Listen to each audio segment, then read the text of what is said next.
The Tigers on top late first quarter, 7-0. We'll keep you updated on those games and much, much more as we roll on right here on Eye on College Football. Keep it here for more Eye on College Football on CBS Sports Radio.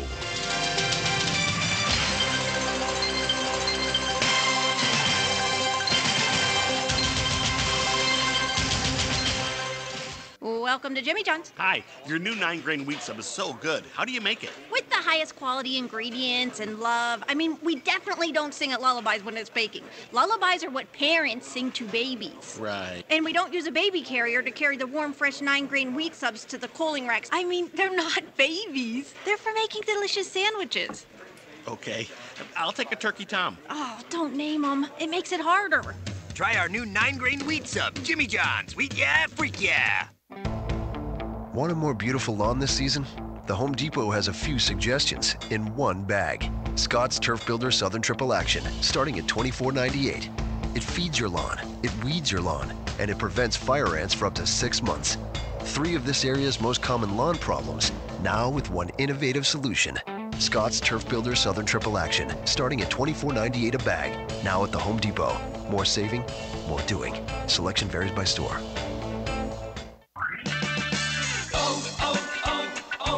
Smooth out a rough engine, restore power, and improve fuel economy with Seafoam Motor Treatment. Stop by O'Reilly Auto Parts today and purchase 2 bottles of Seafoam Motor Treatment and get one free. Plus, earn double points on this purchase during O Rewards Member Appreciation Month. O'Reilly Auto Parts. Better prices every day. Limits apply. See store for details.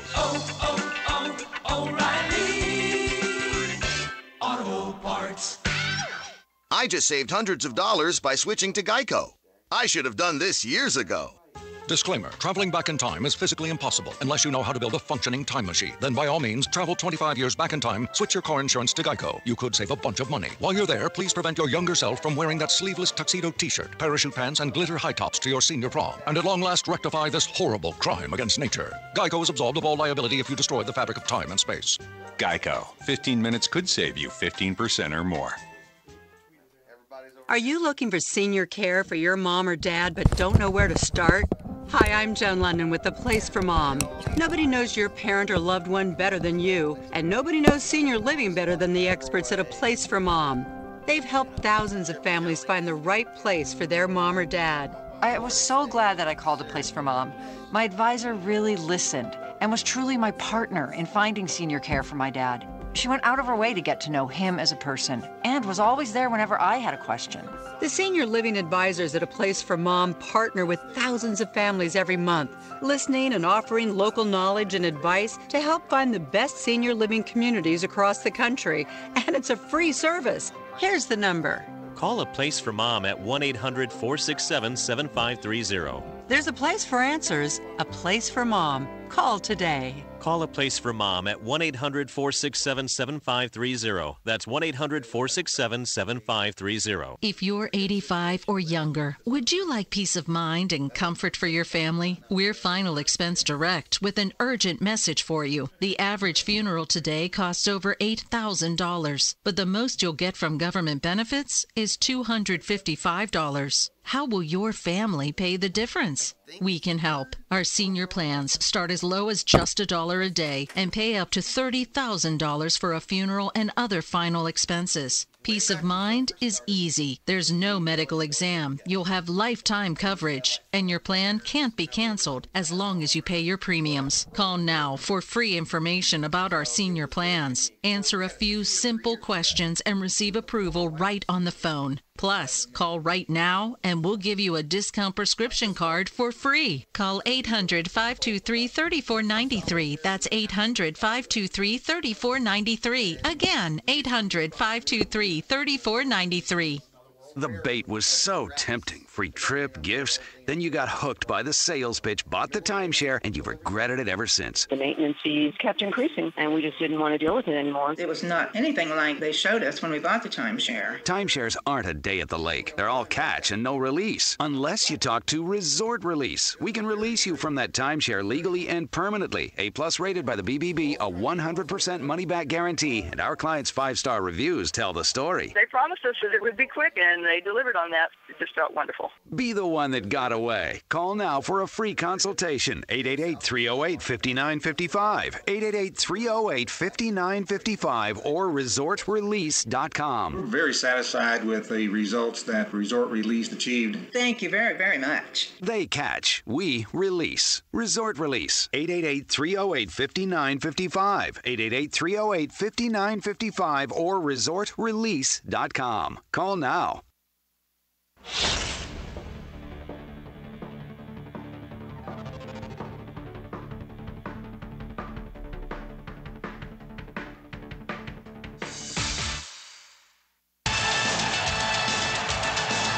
And now back to Eye on College Football on CBS Sports Radio. Here again is your host, Rich Ackerman. A missed opportunity for LSU just a couple of moments ago. Let's go down to Jordan Hare and check in with Bill Cameron. You're right about that, Rich. LSU leading at 7-0 as we go to the second quarter, but quite frankly, they should be leading by more. They missed a 53-yard field goal by Cole Tracy after the prior possession, moving the ball to the Auburn 38 before a penalty forced them to punt. Auburn has only picked up first downs on one possession. They drove it all the way to the LSU 15, went for it on 4th and 1, and Boobie Whitlow was tackled for a 2-yard loss. Right now, Auburn with the ball back, trailing 7-0. LSU, a team that came in averaging just 320 yards total offense, accumulated 123 in the first quarter. But again, you have to wonder, is that going to cost them later not cashing in? Again, 7-0 LSU, early second. All right, thank you very much, Bill. Let's go to Randy Heights. Speaking of missed opportunities, there was one earlier for Boise State. Let's check in on the Broncos and Oklahoma State Cowboys. Here's Randy.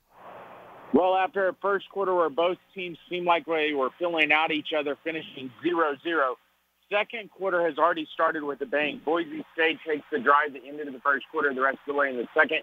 They went 8 plays on 65 yards in 3.5 minutes, ripping to Hightower from 31 yards out. That put Boise up by a score of 7-0. But quickly the Cowboys came back, finally getting the offense moving for not only a touchdown, but their first down on that drive. 6 plays, 75 yards, capped by an 8-yard Justice Hill TD run. Cowboys and Boise State tied 7-7, a little under 12 minutes to go. All right, and BYU Wisconsin is off to a surprising start, early second quarter. Here's Bruce McNeil. Badgers have had their problems in the first 3 games this year, getting off to a slow start, and Brigham Young coming into this place wanting to show that it's for real. Got a big touchdown on a flanker pass from Oliva Hifo to Moronai Lalulu Pututau. That just came here at the 12-17 mark. It covered 31 yards, and the Cougars now lead the game 14-7. And so far, it's been tough sledding for the Badgers.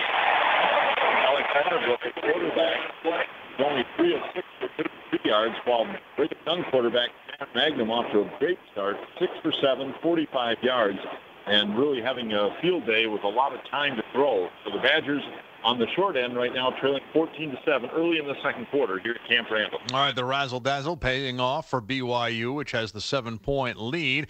Vanderbilt and Notre Dame in South Bend is the Fighting Irish looking for their third straight. Let's check in with Les Grobstein. Rich, we're about 2 minutes away from the kickoff for the third quarter, and Notre Dame leads Vanderbilt 16-3. First meeting between the two teams in 22 years. Notre Dame leads the Lifetime Series 2-0. Brendan. We interrupt this sound file. We interrupt your regularly scheduled programming. Now hold on a minute. To bring you a special sports presentation. Yeah, this is my station. You're on the zone.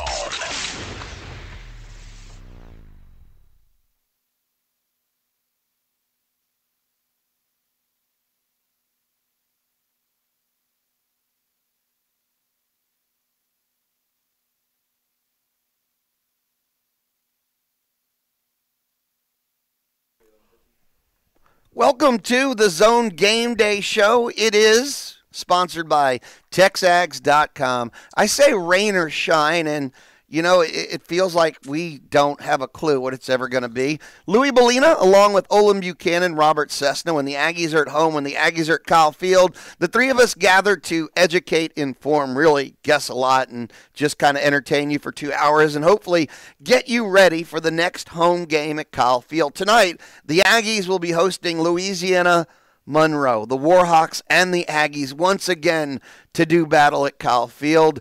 I'm Louie Bellina of the Louie Bellina Show, Monday through Friday, 11 to 2, right here on The Zone. I'm always joined by Olin Buchanan of TexAgs, TexAgs.com. TexAgs Radio, 8 a.m. to 9 a.m. You hang out with Gabe Bach. It is the legendary Go Hour.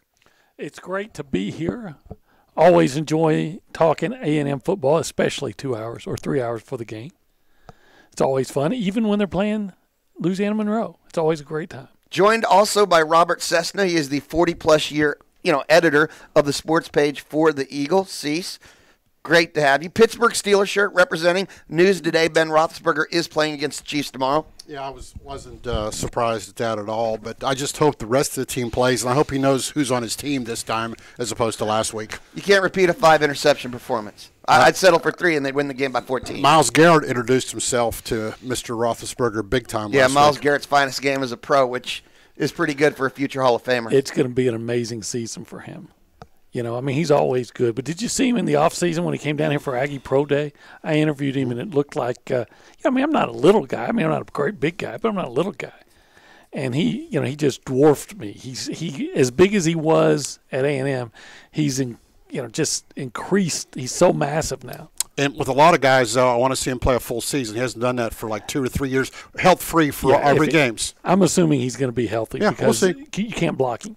Normally we'd say, it's the Zone Game Day show live from the lawn of the Association of Former Students building, but not today. We are inside the Association of Former Students building. Yesterday, when we took a look at the Doppler Weather Radar Zone Edition 7000, there was supposed to be rain projected between 3 p.m. and 7 p.m. Matter of fact, yesterday morning, the weather forecast got worse for rain during this time.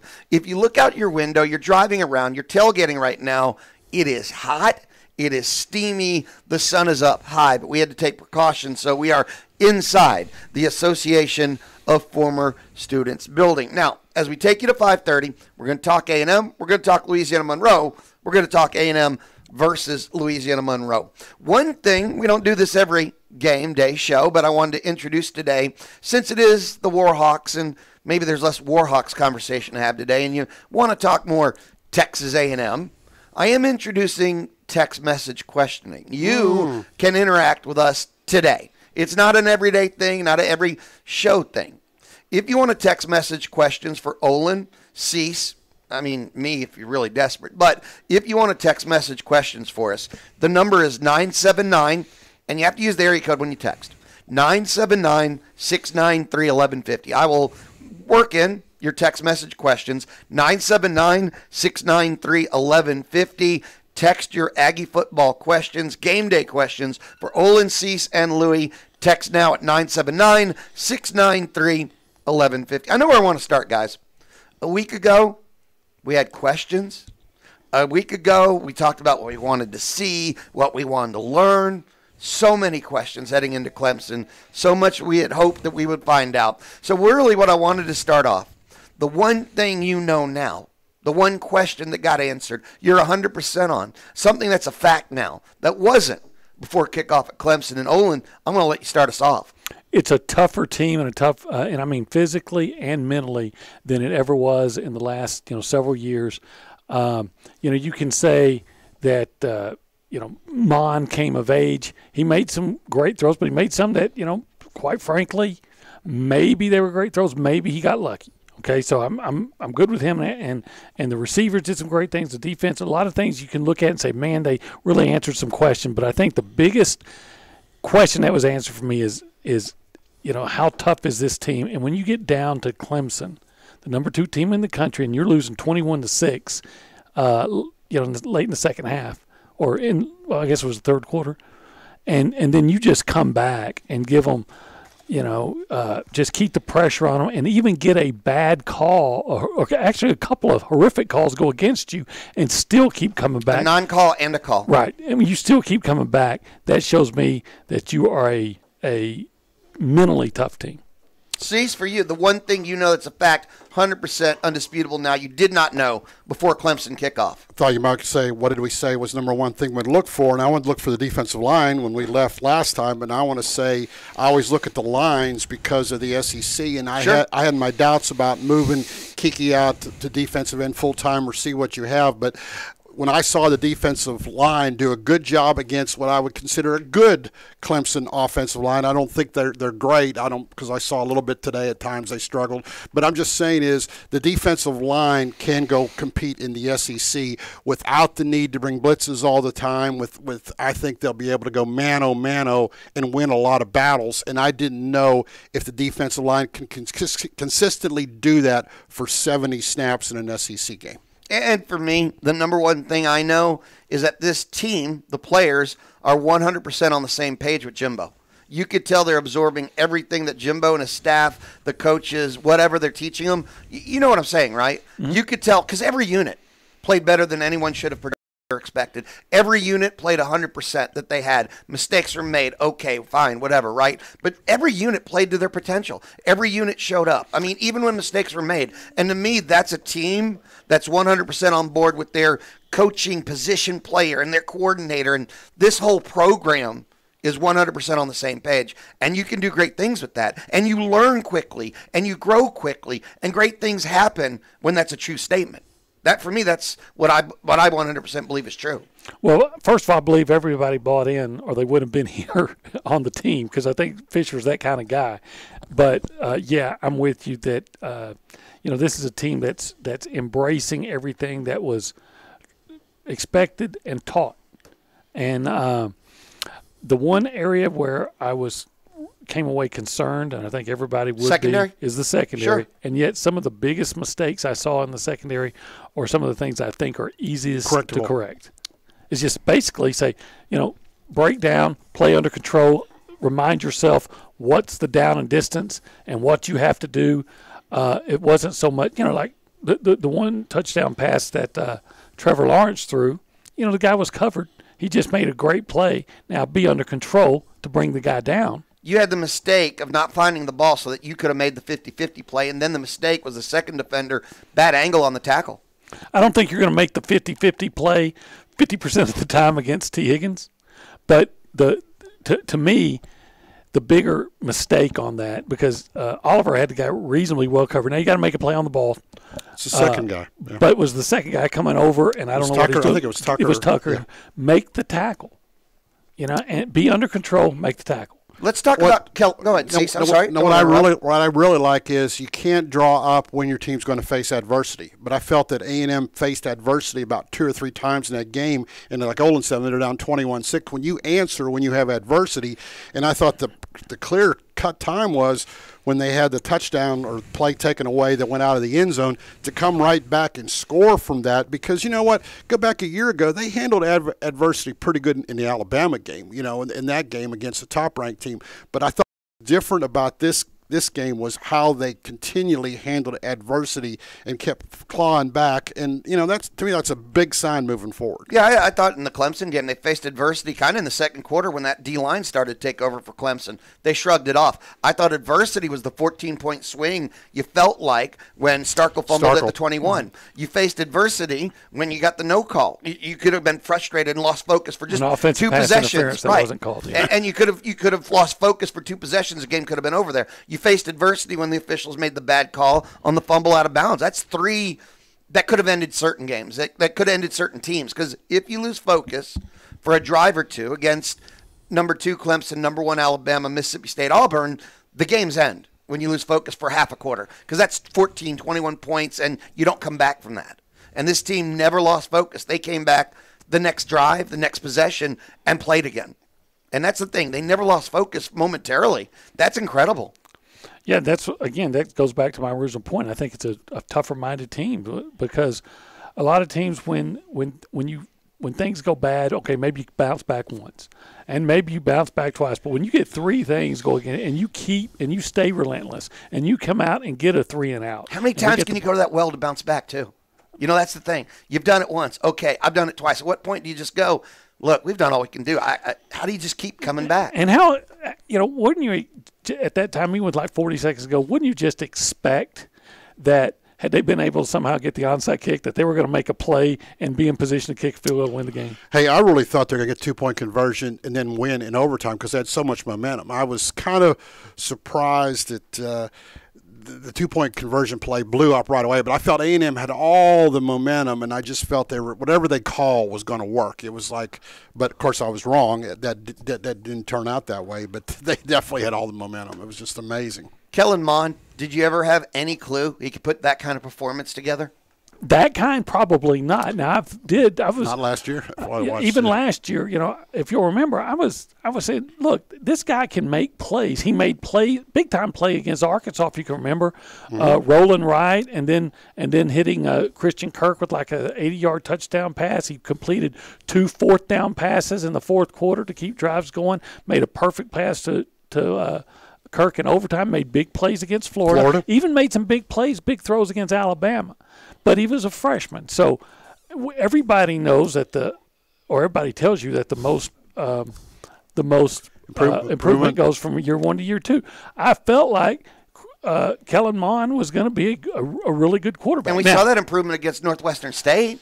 We did. No, he showed improvement in just that year 1 to 2 understanding against that team. Yeah, because he was making decisions, checking out of plays. When his first receiver was covered, he didn't just look frozen in the pocket like he did in year 1. But what about the improvement from game 1 to 2? Yeah, again, I expect him to. But if I'd be lying, and everybody know it if I said, "Oh yeah, I thought he'd go out and throw for 430 yards." Of course not. But I thought he'd be able to go out and play a good, solid game even against that defense. Thought he'd throw for 430 against a real bad team. The way he threw the ball with the precision on the run, sometimes staying in the pocket, and as Jimbo has said several times, he was getting racked a couple times, throwing beautiful passes. And I said, but I give Mond a lot of credit, but Jimbo Fisher can coach quarterbacks. We're out there watching the hips and all that for the 20 minutes we're out, and you're there in the fall. Go, okay, Jimbo, yeah. But then you watch the product and you go, oh my gosh, if Jimbo could get rid of lisp, whatever he could do, he's so good at it, and when he takes quarterback what Mond could do. This Jimbo guy knows what he's doing. Is that your conclusion? I mean, I got to give Mond a lot of credit, like Olin said, when you see whatever, but. Now we're seeing what the quarterback he left behind, Francois, or whatever that guy's name is, of Florida State, with no coaching. You still need coaching. You got to have talent, but Mond and Fisher together, what a pretty good 1-2 combination. To know, like Olin said, so let me get this right. Mond has still only started 10 games. Is that right? That was his 10th game. Yeah, 10th game to start. And let's face it. Go back to last year. He wasn't expected to play at all, and he wasn't the starter. And he wouldn't have played. Well, they're going to play him in subs. He wasn't expecting not to start. But if he was going to play, provided Nick didn't get hurt, it was going to be mop up time, right? So the way second string of bad teams, the way he has come along, it is phenomenal. But again, we saw flashes last year that would make you think, this guy could be special. Remember the long run against Arkansas last year that got the touchdown run that got. And by the way, how often does A&M? And I don't mean to be the whiner, but how often does A&M get just totally screwed by officials? That game against Clemson, the several times, the Arkansas game when he wasn't out of it, the LSU game where the guy jumps off sides and they don't get the call. The pylon deal to me was a 50-50 call once they made the call. So. I'm just saying is when they make it right there, and then the pass interference call, I heard a lot of people better than me say, "Oh, that's a 50-50 call." No, I'm just saying, no. I'm just saying there are people say that. I almost would give you the pylon thing. I'm just saying. Look, the pylon thing. I thought it was pass interference, call a turnover unless he's 100%, and that's not even close. So that's just a bad call by the official. The pass interference is not 50-50. That's not 100-0. That is just blown. That is just awful officiating. He decided to let him play. Don't put that in the 50-50.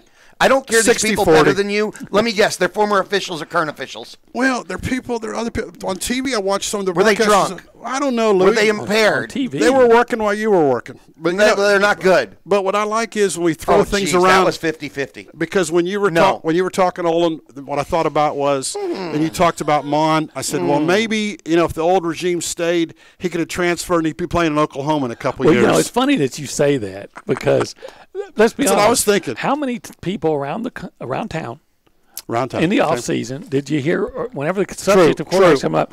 Starkel's going to be the starter and Mon's going to transfer. Everyone. It was on the radio. And it's so funny to me because I believe Aggies are very knowledgeable football fans.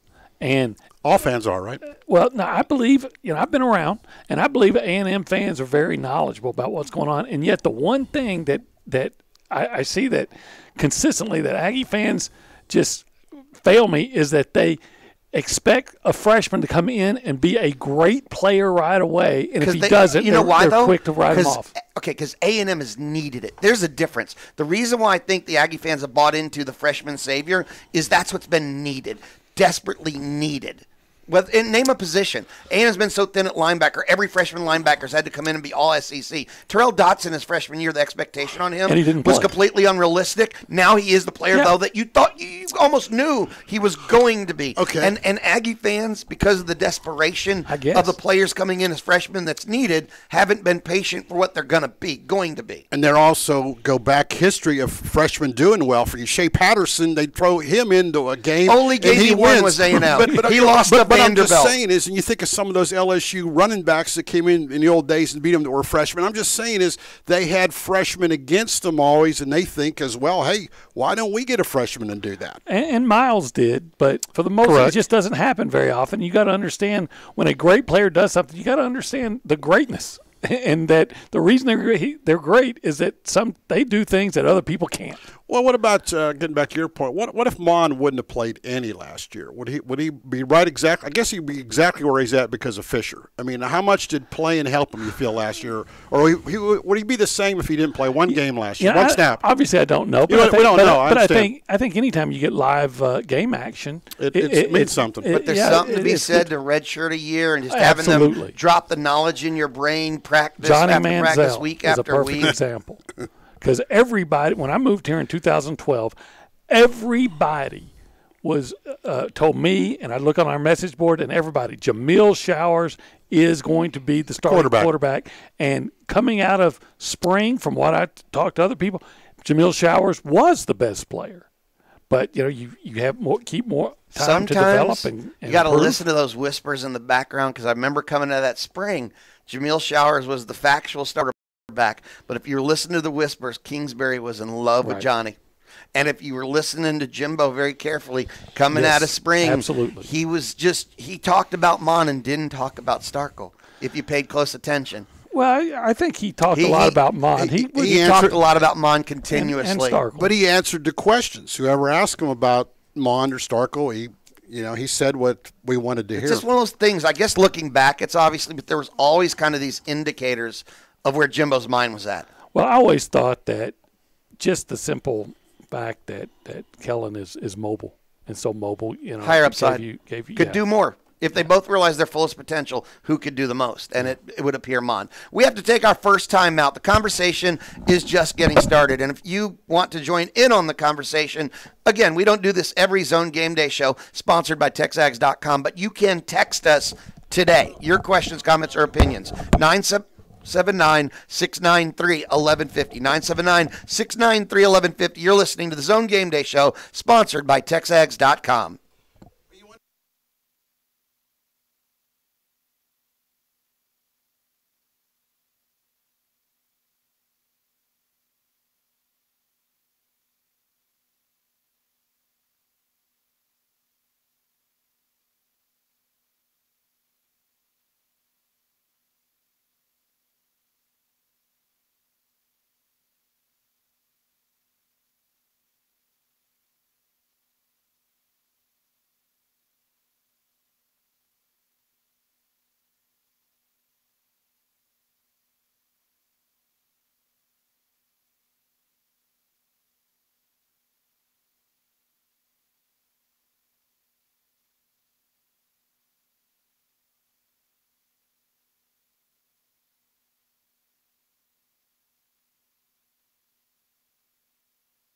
reviews. drelms.com. Gage Gandy Bail Bonds. We put your feet back on the streets. Now serving Grimes County. Fast professional service with the best rates in town. Gage Gandy Bail Bonds. Open 24/7. Call 979-821-BOND. That's 979-821-BOND. Gage Gandy Bail Bonds is Aggie owned and operated class of 95. Serving the Brazos Valley for over 20 years and now serving Grimes County. Gage Gandy Bail Bonds is located behind the Brazos Courthouse, 116 North Washington Avenue in Bryan. Call 979-821-BOND or visit GageGandyBailBonds.com. We put your feet back on the streets. For nearly 2 decades, TexAgs has been the #1 Aggie community online. And thanks to that community, we've been able to grow into so much more. TexAgs is now an industry-leading media company that covers Aggie football, basketball, baseball, and recruiting like nobody else. Our staff of over 30 consistently delivers in-depth analysis, X's and O's breakdowns, award-winning video content, and the most reliable inside information you can find. So if you love the Ags, come check us out at texags.com and become a premium subscriber. texags.com/subscribe. Fender benders, parking lot challenges, scrapes, bruises, and bumps. I'm vehicle challenged when it comes to avoiding objects that get in my way. Hi, I'm Mary Mike Hatcher for Oscar & Sons Body Shop. My car is my second office, and it's so important to keep it looking great. Oscar & Sons Body Shop has done just that. As a family affair for over 40 years, they remove cosmetic blemishes to major auto body repair. Google Oscar & Sons. They'll come to you with a free estimate for your repairs. Oscar & Sons Body Shop. They wreck it, we fix it. Your home for Fighting Texas Aggie football this season is on Sports Radio 1150 and the Zone 102.7 FM. Don't miss 1 second of the action with Andrew Monaco and Dave Elmendorf on the call as the Aggies take on the best of the best in college football. Texas A&M football on the Zone is brought to you by Oscar & Sons Body Shop, Stephen Gustitis, attorney at law, Symmetry Recovery, and Tradition Mobile One Oil and Lube. Your home for Fighting Texas Aggie football this season is on Sports Radio 1150 and the Zone 102.7 FM.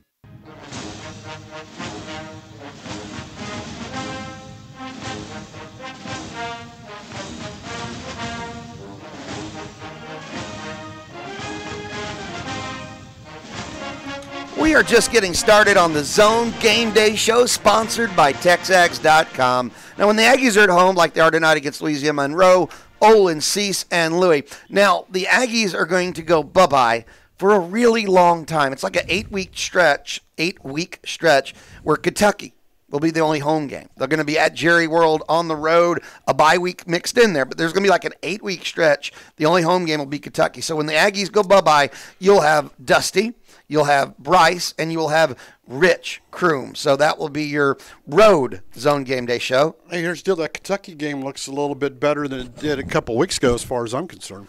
A&M looks better. Kentucky looks like Kentucky to me. I know they beat Florida, but Florida looked like a train wreck. I thought right now at this point in the year, I feel like the whole SEC West looks better than expected. Everyone looks better. Except for Arkansas. No, they look exactly as expected. They don't look worse. I kind of thought they might beat North Texas. They're down 17-0. I thought they after 17-0? After I watched Colorado State, I thought they might win that game too because Colorado State didn't. And you know, it's funny. I was talking to Bob Holt, who's the longtime beat writer for the Arkansas Democrat before the year. He's going to retire. They're playing so bad. Yeah, and he was telling me, he said, you know, they feel like up there that they could go 6-6 because they felt like the schedule was to their favor. They say, hey, you win your 4 non-conference games. The best team is Colorado State. And then you get Vanderbilt, Ole Miss, and Missouri from the East. Missouri's got an offense that'll put 70 on it. And Vanderbilt's playing pretty decent ball. And use of Ole Miss as well. So you win 2 of those games, and I can see how they and now you've lost to Colorado State and blew a big lead. And you're getting destroyed by North Texas and North right Texas now. is kicking you around. The over-under at one point in the summer on Arkansas was 4.5 wins. Whether people, was it? Yeah. I have a text message question, and again, people can text us at 979-693-1150, and you got to use that area code. And we don't take text messages every day, but today is one of those days. Since we're indoors, we decided to open up the text messaging. I don't know how those two things are connected. It just sounded really good. 979-693-1150. Our question from JB reads, so did Starkle appearing for one play against Clemson count as a game played for redshirt purposes? If it does, do you see him playing today if it's a blowout and only having him one more game this year in order to his redshirt year? He's already redshirted. That's true. He's already redshirted. So he's already burned that. So I guess it really doesn't matter. The question just got answered. But the answer, if he had let's say he's a true freshman, yeah. Then my answer would be, I'm not sure. But one play counts because it's not plays anymore. Right, it's not percentages. Games. It's games. So I guess so. But well, here's the way we talked about that. Matter of fact, I'm glad for the question because we asked that. I guess when you consider Anthony Hines, for example, Anthony Hines has already played as a freshman, so he gets hurt for he's gone now. But you can also get a medical red shirt, so it doesn't you don't matter. even have to. But I'm saying because he has 4 games. I know, but he's not. But he's not a freshman. He's a sophomore. It doesn't matter. That's what I'm saying. That counts for any class. You can. No, it's a redshirt year. It's not redshirt freshman. Okay. But way back in the '80s, Kansas State one year redshirted its entire senior class for a year, and then brought them back, and all they did was lift weights and all that. Got them back, and then they actually made a bowl game at something like 6-5. But so you can take a red shirt. It doesn't matter when. And then if you take that red shirt and then you get another you still get a medical red shirt. That's how guys get 6 years. Right. Technically.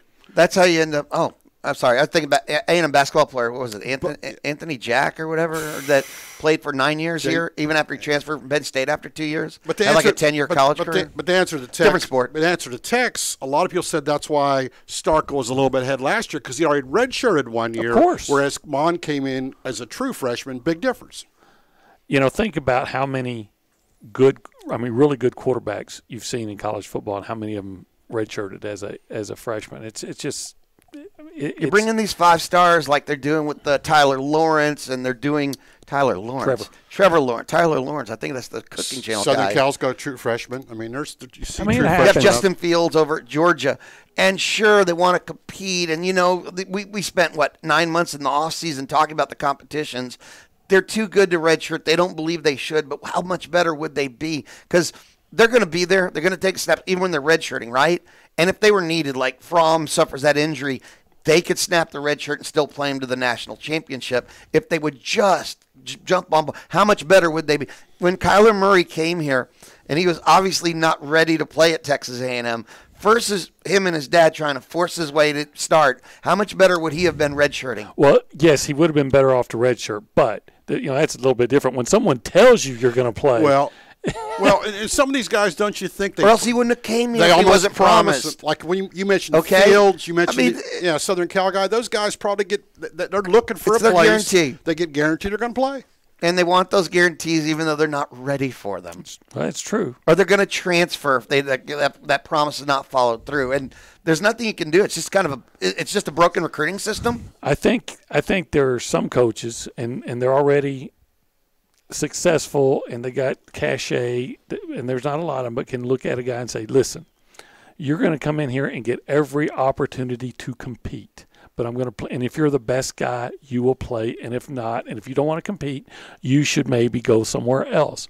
And had Kevin Sumlin taken that approach several years ago, and not gotten Kyler, he would have gotten barbecued. I get it, because not only did you not get the guy that never lost a game and won 3 state championships at the highest level in Texas, he's a legacy. However, went to Texas. It would have been the ultimate doomsday scenario.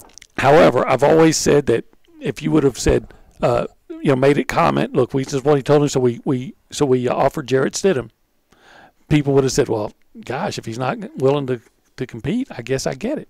No, not on him. Aggie legacy, the whole 9 yards. It would have been the doomsday scenario. We have to go to CBS Sports Flash. We will return. More A&M conversation. We'll talk Louisiana Monroe. It is the Zone Game Day Show, and it is sponsored by TexAgs.com. For nearly 2 decades, TexAgs has been the #1 Aggie community online. And thanks to that community, we've been able to grow into so much more. TexAgs is now an industry-leading media company that covers Aggie football, basketball, baseball, and recruiting like nobody else. Our staff of over 30 consistently delivers in-depth analysis, X's and O's breakdowns, award-winning video content, and the most reliable inside information you can find. So if you love the Ags, come check us out at TexAgs.com and become a premium subscriber. TexAgs.com/subscribe. Aggie football is here, and Texas A&M Transportation Services offers parking and shuttle options. Pay $20 and $25 cash to park near Bush Library, Bonfire Memorial off University, Northside Garage, or Agronomy Road. Ride free shuttles to campus lots, the downtown Bryan shuttle, or get to the great CBS Sports Radio. Sports Flash. I'm Louie Ridley. We'll keep it with college football. Third week of the college football season. Top 25 action. We have 5 finals in the books. Down at Death Valley in Clemson, the second-ranked Tigers beat Georgia Southern 38-7. In between the hedges, it was all UGA against my Blue Raiders. Handoff on the end around to Tyler Simmons. He cuts inside at the 50, to the 40, to the 30, breaks away, 20, 10, will he go? Yeah! You bet he will! Touchdown! Tyler Simmons, he was onside, and he's in the end zone. Scott Howard on the Georgia Bulldog Sports Network. Number 3, Georgia, all over Middle Tennessee, 49-7. 3 TD passes from Jake Fromm. Number 21, Miami, the Canes, pulling away from Toledo. They win the game 49-24. Number 5, Oklahoma in the Big 12. Hang on to beat Iowa State and Ames 37-27. Kyler Murray, the QB, 348 yards passing, 3 TDs. Number 11, Penn State. They destroy Kent State 63-10. QB Trace McSorley, 5 total touchdowns. All right, games in progress currently. It's UC Davis at number 9, Stanford out in Palo Alto, and it's the Cardinal. They've scored 27 unanswered. They lead 27-3 late in the fourth quarter. QB KJ Costello, a couple TD passes. At South Bend, number 8, Notre Dame, leading Vanderbilt 16-3 there in the third quarter. Also, late second quarter, under 2 minutes to play, Wisconsin just scored. Number 6, Wisconsin, the Badgers tied with BYU 14-all. And on the Plains in Auburn at Jordan Hare, number 7 Auburn trailing number 12 LSU in the SEC West 10-7 late stages of the second quarter.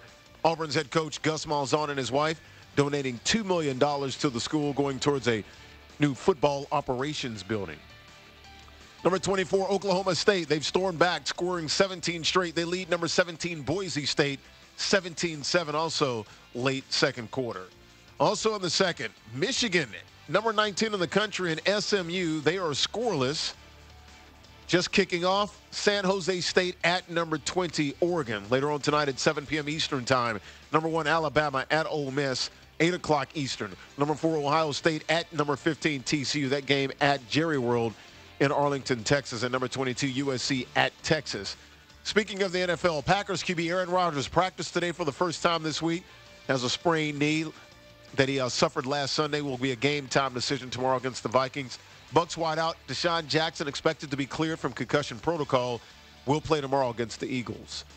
I'm Larry Ridley. Eye on Fantasy Football, tonight at 10 p.m. Eastern, 7 p.m. Pacific on CBS Sports Radio.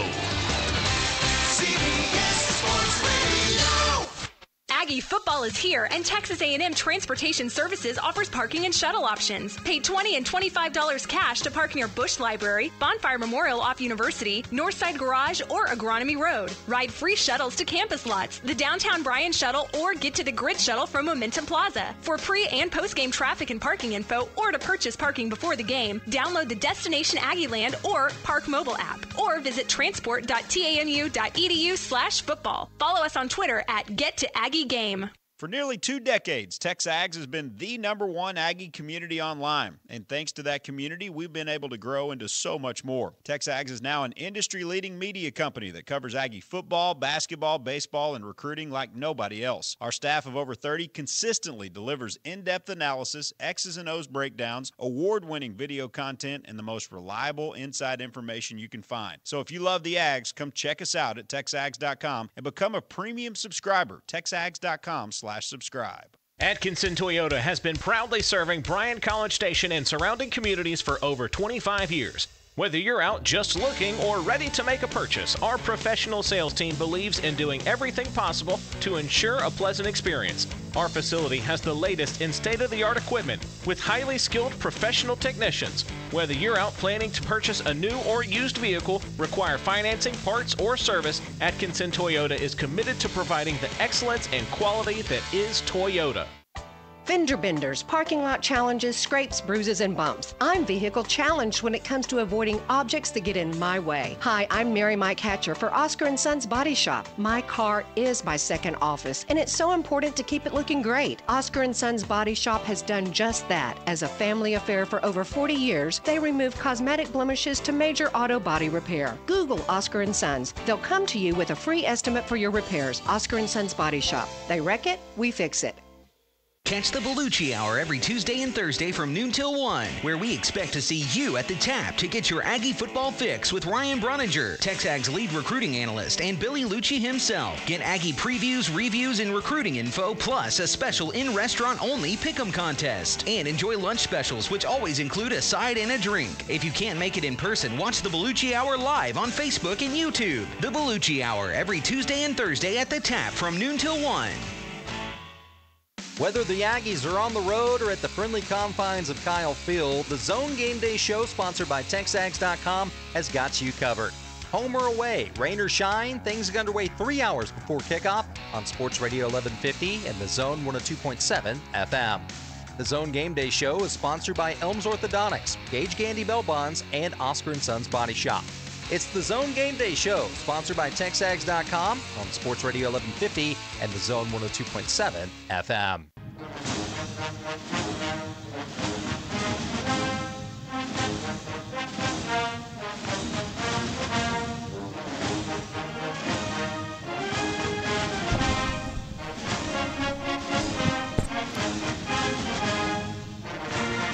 We are back on the Zone Game Day show. I'm freaking out Robert Cessna. I'm doing that staring into the distance, yet there's a wall behind him, so there's nothing very distant to stare at. Louie Bellina, Olin Buchanan, Robert Cessna. I am of the Zone. Olin is with TexAgs Radio, TexAgs.com, TexAgs Universe. Robert Cessna of the Bryan College Station Eagle. Together, well, we hang out before every A&M home game, talk Aggie football, A&M versus insert home opponent here tonight, Louisiana Monroe. And we will talk about the Warhawks a little bit later on here on the Zone Game Day show, sponsored by TexAgs.com. A reminder, you can text us your questions, comments, or opinions. We'll tackle them as we roll along. The number is 979-693-1150, and you got to use the area code 979-693-1150. Guys, when you go into a Louisiana Monroe game, the win is like the duh. Okay, that's the expected part. Me, and I think a lot of Aggies, we want to build off the Clemson game, though. We want to see tonight that the Clemson game was a push-off. It wasn't a blip on the radar. That was real, and we want it validated. And that's hard against Louisiana Monroe. So I'd like to go around our table here, and today it really is a table. And what do you need to see tonight that validates? It's a build-off. What signs can we look for in the game besides the W that shows you that they're building off of Clemson? Coming in and controlling the game from the outset, showing once again, hey, I'm better than you, and I'm just going to go out and be methodical and not make mistakes, tackle better, take care of the football, but just imposing my will and taking the lead, keeping it, win by a very comfortable margin, get my starters out of the game, if not at halftime, early in the second half. Yeah, no procedure penalties. You don't have 12 guys out there. You don't have a busted assignment because they do have a couple good receivers. You don't have people running free in the secondary. You play smart. You don't have late hits. You don't make mistakes. And we saw that, I thought, very well against Northwestern State. And not that they didn't last week, but you're going to be focused last week for Clemson. Now, they had some packages where they had 12 guys on the field. They had to take a timeout, didn't get the right guys in. The clock went down. All three timeouts were in the first quarter against Clemson? Now, you expect that against Clemson, maybe because quality opponent, you're too jacked up. But for this team, I expect some methodical focus. Like Olin said, you go out, you're so much better than this team. Just take care of business. You've proven you've got the receivers, you've got the running back, you've got the quarterback. Your defense, to me, is still a work in progress because you're trying to get everybody in the right place consistently because, as we mentioned, the secondary. But the secondary not let, I know his last name's Green, Marcus Green. Don't let him beat you 4 or 5 plays, which Clemson was able to do. So just take care of business. I know the word clean kept popping up in my head, and y'all reflected that. I'd like to see 5 penalties or less. Correct. Chunk plays. I'd like Northwestern hit a couple, not many. I'd like to see 3 or less chunk plays total over 4 quarters. That includes when the backups play. Yeah, well, once the game's out of reach. If it gets to be 42-7 in the middle of the third quarter and you start putting your second stringers in, then you put some of your third stringers in, then you might have a little bit of deal. But if you get to that point, you've already accomplished your goal. If it's 42-7. I think with Jimbo, though, he wants that 60 minutes of intensity. I understand. And the twos are going to play, so they need to stay intense and not allow chunk plays too. I understand, but you want to get the first group, to me, just really fine-honed, because they do go to Alabama next week. So you want to be there and feel good about things. Like you said, Clemson was great. How do you build on it? And that's why Jimbo gets the $75 million, because something is at stake today. They need to keep building momentum. I want to see Travion get 150 yards. I want to know that the A&M run game was kind of stymied because it was Clemson. And so I want the run game reaffirmed after the 240 that he got against Northwestern State. And I want to know it was just Clemson saying that was the one guy that wasn't beat us. I want 150 for Travion. I don't think that's too much to ask, and I think that's very attainable. And quite frankly, I would expect that, and if not more, because again, Travion Williams he's a big play back, and I think it was the fact that you were playing a great Clemson team that scouted, came into the game and said, all right, who's the best player on that offense? Travion Williams. We're going to stop him. And, Travion ran very hard, and he had a lot of positive plays that get overlooked because, as a running back, if you're not getting 100 yards, and people had a bad game, but, he was catching the ball out of the backfield, making big plays there, and quite frankly, had some – there are some teams that you go in and that 40-yard run again that you would have tonight, you get 4 yards against Clemson, and it's a successful play. So, I think Travion, I would absolutely expect him to get 150 plus tonight. Well, sometimes that's not possible because of the defense. Now, I think, if the running plays are there, I'm with you. I want to see Travion Williams doing it, but we said the same thing last year going into New Mexico, and they put 9 in the line. A&M couldn't run, but the wide receivers are wide open, so you take an 80-yard pass or 70-yard pass. And this team, my understanding, does do a lot of blitzing. You look, they stopped the run against 2 weak opponents, but sometimes if a team puts so many people in the box and stops the run, it doesn't matter. But you know what? The Jimbo's going to bring in Gillespie. He's going to bring in the double tights, and he's going to match 9 versus 9. I understand. Move them. But they couldn't move. I want to see them move. They're Louisiana Monroe. Either that or throw because you're going to go against Mississippi State. You're going to go against Auburn. And if all they have to do is put an extra guy in the block to not let you use Travion, it's too easy to stop. Well, my point being, Louie, is they put 8 or 9 in the box, and they put a drag route of Rogers and Buckley, and you're open for the 75-yarder. You scored a touchdown. You might not have got 1 yard rushing, but they gave you the pass, so you're going to take it. I know you do it early, but it's Louisiana Monroe. I want to see you do what you want to do. I don't want to see them dictate to you. That's how I look at these games. Yeah, I think that goes into saying that you're going to control it and impose your will. I want to see will, not wheel. With Kellen. Wheel? Will. Is that like maybe the wheel and then Louisiana? I was impose the wheel route. The wheel. Impose the wheel route. For Kellen Mond, I'd like to see a 60% or higher completion rate.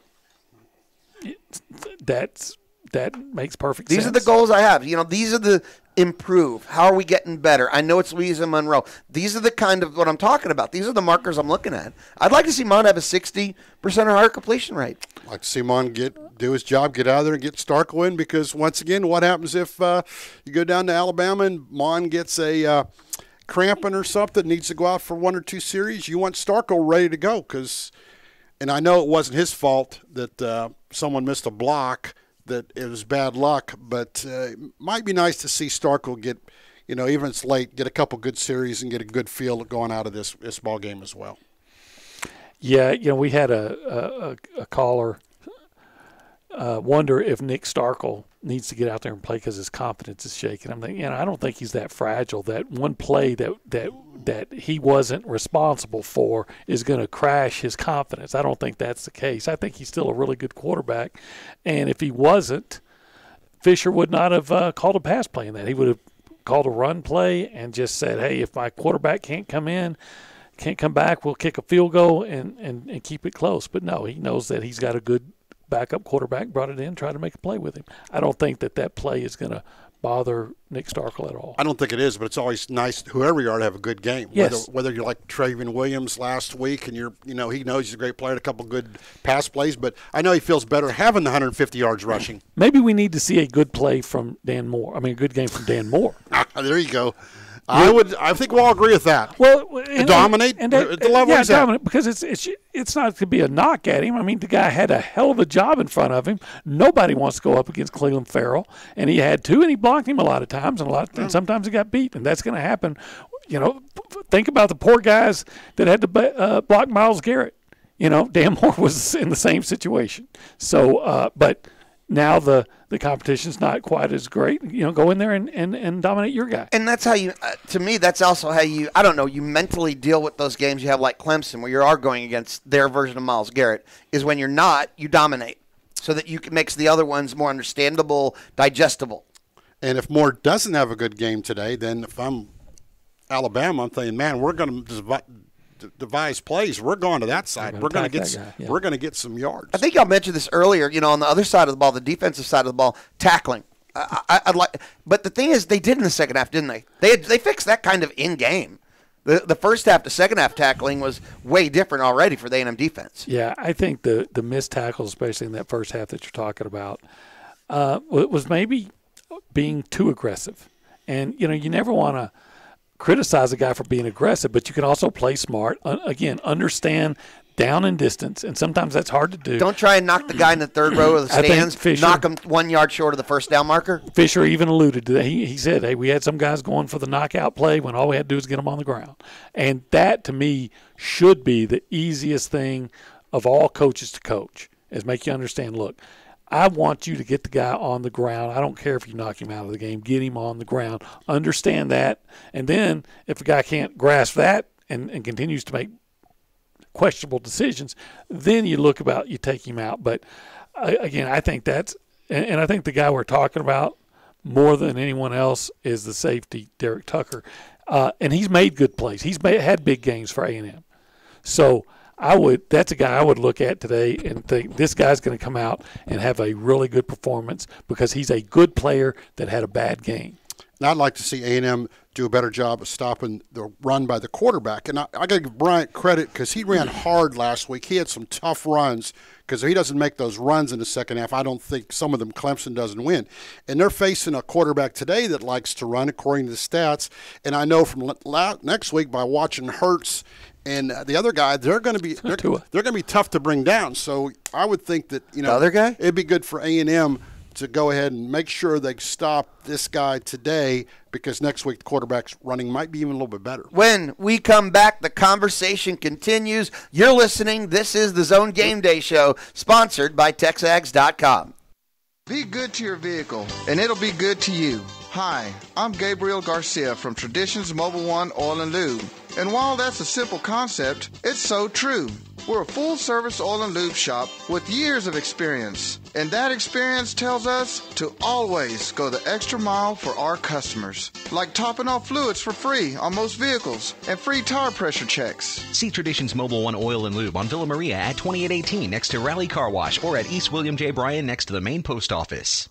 You need help if you've been charged with a crime. The justice system is daunting. You need an experienced defense lawyer to obtain the best results for you. Steve Gustitis, attorney at law, has been helping people fight criminal charges for over 20 years. Call Steve Gustitis now to schedule your free consultation. 823-9111. Qualified people are ready to take your call. Let Steve Gustitis put his experience to work for you. 823-9111. Visit GustitisLaw.com today and get the help that you need. For nearly 2 decades, TexAgs has been the #1 Aggie community online. And thanks to that community, we've been able to grow into so much more. TexAgs is now an industry-leading media company that covers Aggie football, basketball, baseball, and recruiting like nobody else. Our staff of over 30 consistently delivers in-depth analysis, X's and O's breakdowns, award-winning video content, and the most reliable inside information you can find. So if you love the Ags, come check us out at TexAgs.com and become a premium subscriber. TexAgs.com/subscribe. Aggie football is here, and Texas A&M Transportation Services offers parking and shuttle options. Pay $20 and $25 cash to park near Bush Library, Bonfire Memorial off University, Northside Garage, or Agronomy Road. Ride free shuttles to campus lots, the downtown Bryan shuttle, or get to the grid shuttle from Momentum Plaza. For pre- and post-game traffic and parking info, or to purchase parking before the game, download the Destination Aggieland or Park Mobile app, or visit transport.tamu.edu/football. Follow them on Twitter at Get2AggieGame. Chris, you're not acting like a grown-up in our relationship. Am too. There's your comic book collection, the race car bed. I'm young at heart, but I put money into my 401k every paycheck. I'm taking control over my financial life, and that feels pretty grown up to me. Put away a few bucks, feel like $1,000,000. For free ideas and easy ways to save, go to feedthepig.org. That's feedthepig.org. Are those footy pajamas? This message brought to you by the American Institute of Certified Public Accountants and the Ad Council. It's fall in the Brazos Valley, which means the boys are back. And no, not just the ones on the field. 30 minutes after every Aggie home game, Louie and Dusty are live for the Zone Collins Show, sponsored by TexAgs.com. The Zone Collins Show is sponsored by Stephen Gustitis, attorney at law, Symmetria Recovery, and Tradition Mobile One Oil and Lube. The two most understanding guys in Aggie land, it's Louie and Dusty on the Zone Collins Show, sponsored by TexAgs.com, and it's on Sports Radio 1150 and the Zone 102.7 FM.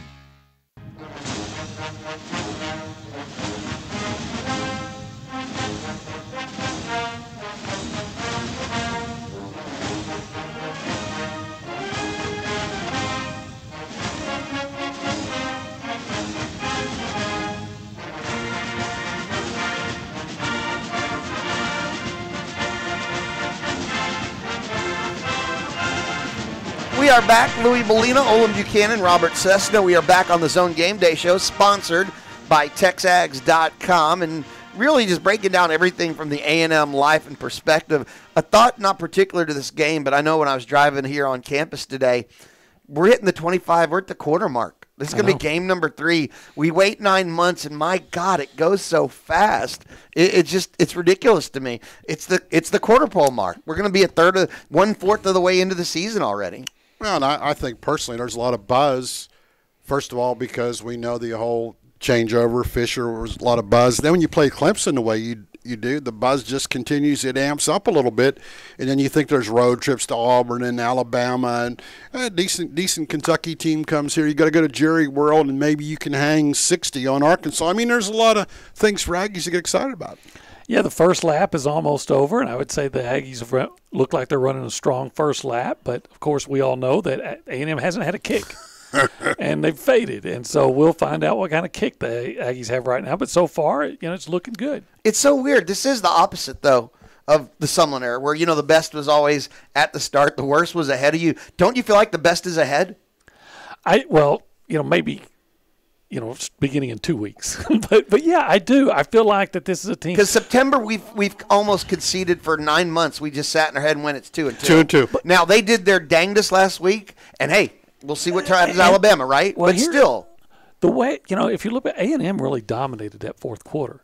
And how much of that was a Jerry Schmidt factor?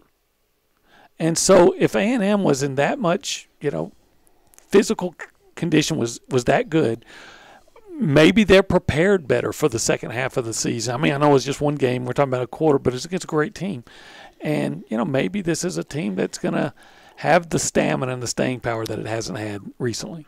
I got to, opposite of that, Jerry shouldn't have had Mon get those cramps. Come on, Jerry. He doesn't cramp. That's a 14-point swing. I'm just kidding. It could have been. But they're going to say, Kellen, drink more water. Drink more water, because we see Powerade, that. Gatorade, whatever they're drinking on the sideline. We see that all the time. I was seeing that when I was watching the Syracuse game. But, when you look at that, and then you worry about – anybody does when you look at injuries. Now, we talked about linebackers. Now, Hines is gone. Now, what does that do? And I can't really answer that question. I'll wait to see, because Buddy Johnson didn't play like last week, so we'll see what the linebackers – because when you get in the SEC, you're going to have linebackers to win, too.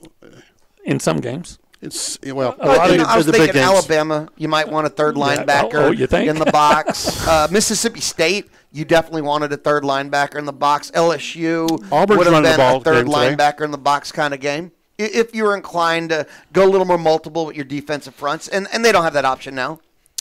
Look, and I'm sure Elko will figure out how to get around it, too. I actually don't find myself that concerned. What I do find concerned, and you mentioned the Jerry Schmidt factor later in the year, when does Alaka and Dotson get to come off the field?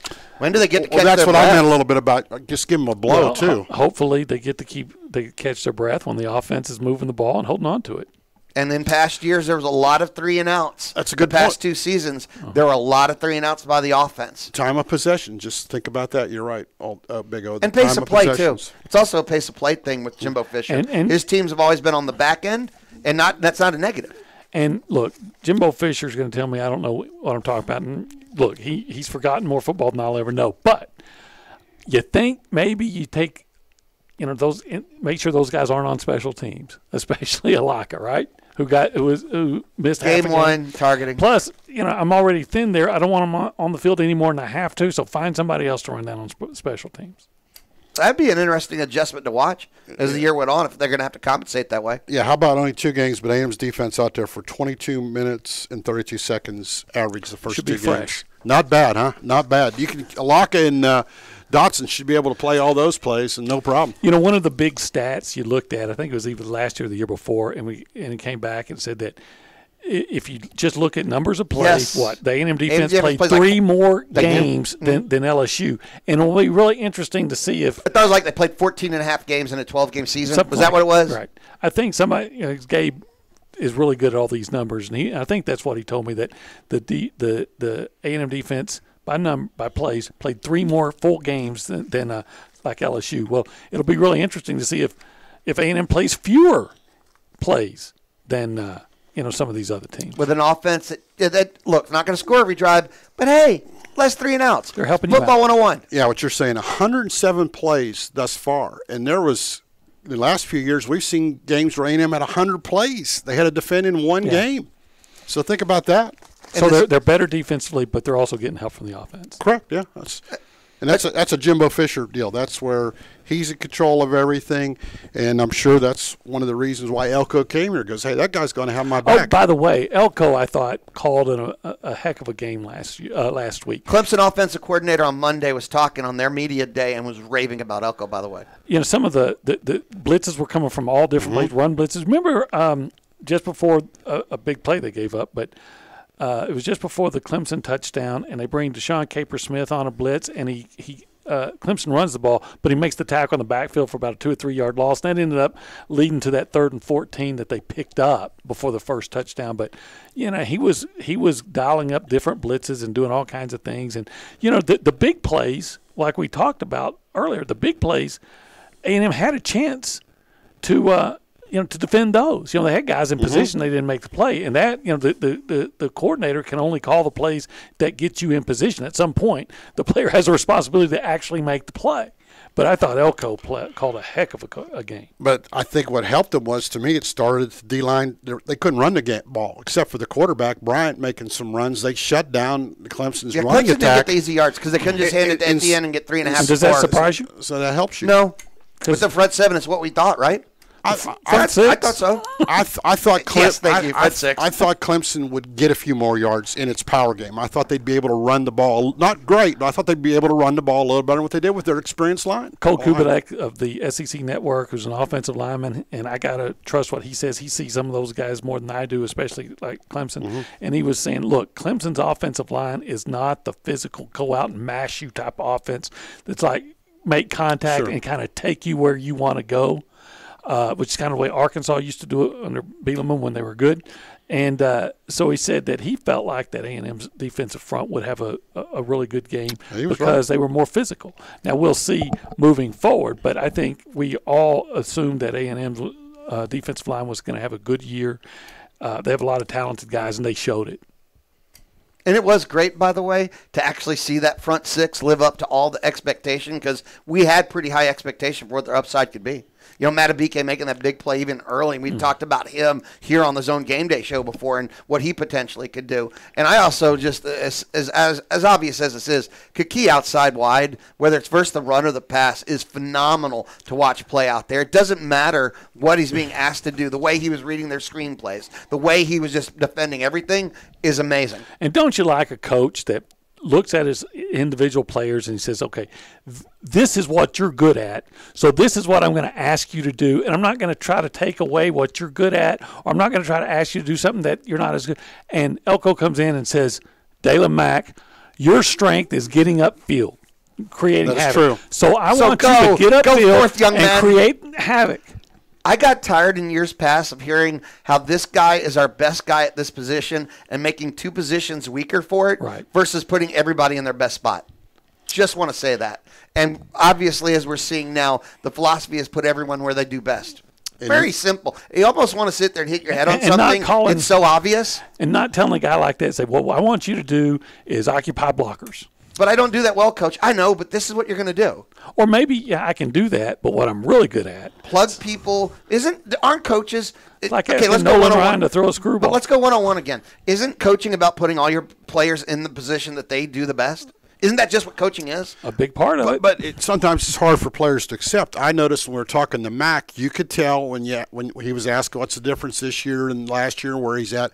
He kind of almost smiled. He's just supposed to go forward. You're right. He's just supposed to be there. He's not supposed to. If you sack the quarterback, you do all that. He is just supposed to plug ahead, and that's all he's supposed to do. Knock two blockers out. Speed the play up. Exactly. Just go disrupt the play. And he could tell he's very content in doing that. He's comfortable in that. Exactly. He's content and comfortable where we didn't see him enough last year to talk enough to know if he was, but you could tell, hey, you could see him say, okay, that's what I do. You talking to Dale and Mac. Have y'all mentioned it, noticed at the media days how all the players feel more comfortable in general just talking to them? Yeah, I think so. Yeah, I think that's absolutely true. Every Monday, the media, for people listening, meet. It's 11:30. The players roll in. Jimbo caps it off at 1. Some players roll in after that, and all the players seem more comfortable. All the players seem more confident. All the players seem more. I don't know. It's on board. I always felt during the Sumlin time that players were speaking loosely, almost unconfidently. Coach speak because they actually didn't have anything concrete to say. And when the players are speaking right now, they are speaking confidently. And Olin, go ahead. I didn't mean to cut you off. No, you said you noticed it too. I agree with all that. And part of it is because, hey, look, they've gotten off to a good start. Even though they didn't win, they showed that they're at least for one night they were as good as the number 2 team in the country. So there's a lot of confidence. But again, I look at a guy like Dalen who was really good as a freshman, coming in, getting upfield, and creating havoc. And then the next 2 years, he wasn't asked to do that, and he didn't do much. And we're looking at this guy and say, what happened to this 5-star guy? Is he the next 5-star bust? And now he's starting to play like maybe a 5-star player. I also feel is you got to give those guys a break because even the juniors, for their first 2 years, if they didn't redshirt, you were asked so many times about the collapses. Is your coach on the hot seat? Yep. Whatever, da-da-da. Yep. And you get tired of that and text and you go home and they go, well, is your coach going to make it the next year? That talk's gone. Now it's all, hey, you guys got a great coach. You guys got one of the best coaches in the country. Yeah, it's got to be liberating. It's got to be. Right. Mentally, it has to be refreshing and rejuvenating. It's like all of a sudden somebody else bought your radio station, come in and gave you $1,000 extra. Hey, Louie, you're doing a great job. And you go, holy cow, where's this guy been? Well, I don't think they were saying that during, workouts and things like that. No, but they understand. No. They understand. I think that was the different difference. Conversations. Yes. They understand. Didn't someone just recently make a comment about how Thursday that was just kind of a blow off practice? Didn't do much on Thursday. Is very light, and now on Thursdays one of as grueling as any other time. Ask one of the wide receivers, what's that defensive back drill? He goes, you don't want to know what it's like. So once again but they have accepted that because they see what the hard work's going to do. Oh, you get the payoff, you'll do the work. It's when you don't see the payoffs, obviously you're not going to put in the work. And this team, these players they did it because they had no choice, but now you want to do it. Because you're seeing the payoff. Now you want it. Before you were doing it because you had no choice, and I'll lose my scholarship, and just you had to, now you're going to. The Clemson game provided the payoff. Absolutely, and and then just from a selfish, not saying they're selfish, but from a selfish standpoint, you start seeing, the results and how well you're playing. There's no selfish to wanting to win. Because that's the bottom line. They want to win. And understanding that there are people up in the press box that are scouting you and that are saying, man, this guy's playing. They're tired of finishing 8-4. They're tired of losing to Ole Miss. They're tired of getting ripped by the fans and their classmates and each other. I think they're tired of getting ripped by their coach who was off partying with Drake. When we return, we'll talk some Louisiana Monroe, the Warhawks. You're listening to the Zone Game Day Show, sponsored by TexAgs.com.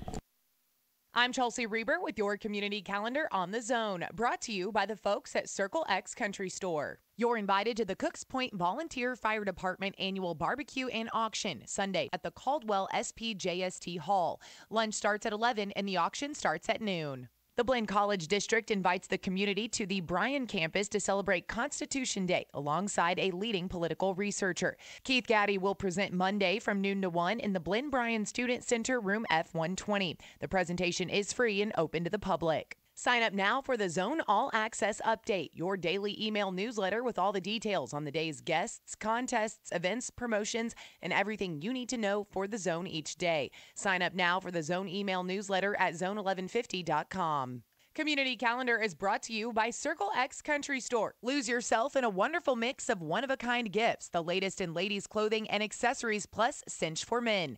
Exit off Highway 6 North, 1415 OSR East. We are Symetria Recovery, the one outpatient treatment network that focuses on one thing: crushing opioid addiction. with one treatment team.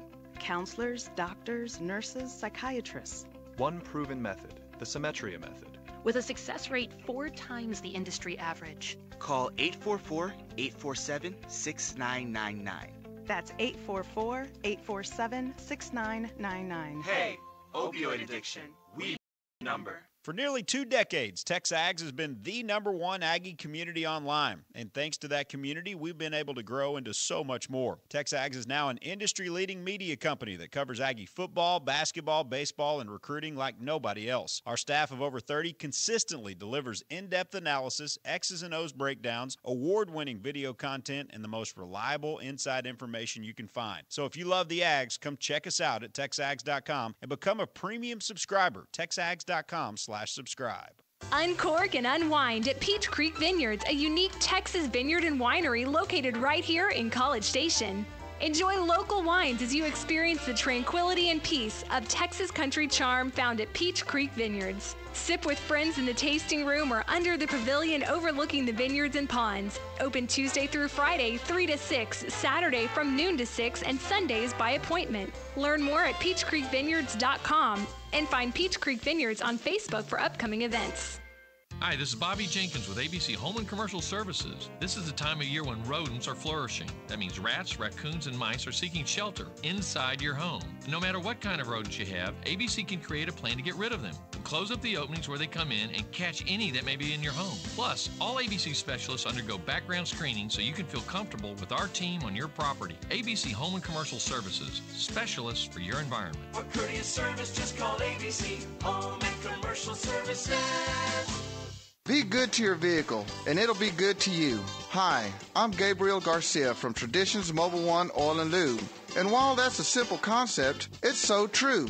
We're a full-service oil and lube shop with years of experience. And that experience tells us to always go the extra mile for our customers. Like topping off fluids for free on most vehicles and free tire pressure checks. See Traditions Mobile One Oil and Lube on Villa Maria at 2818 next to Raleigh Car Wash, or at East William J. Bryan next to the main post office. Whether the Aggies are on the road or at the friendly confines of Kyle Field, the Zone Game Day show, sponsored by TexAgs.com, has got you covered. Home or away, rain or shine, things get underway 3 hours before kickoff on Sports Radio 1150 and the Zone 102.7 FM. The Zone Game Day show is brought to you by Symetria Recovery and Tradition Mobile One Oil and Lube. It's the Zone Game Day show, sponsored by TexAgs.com on Sports Radio 1150 and the Zone 102.7 FM.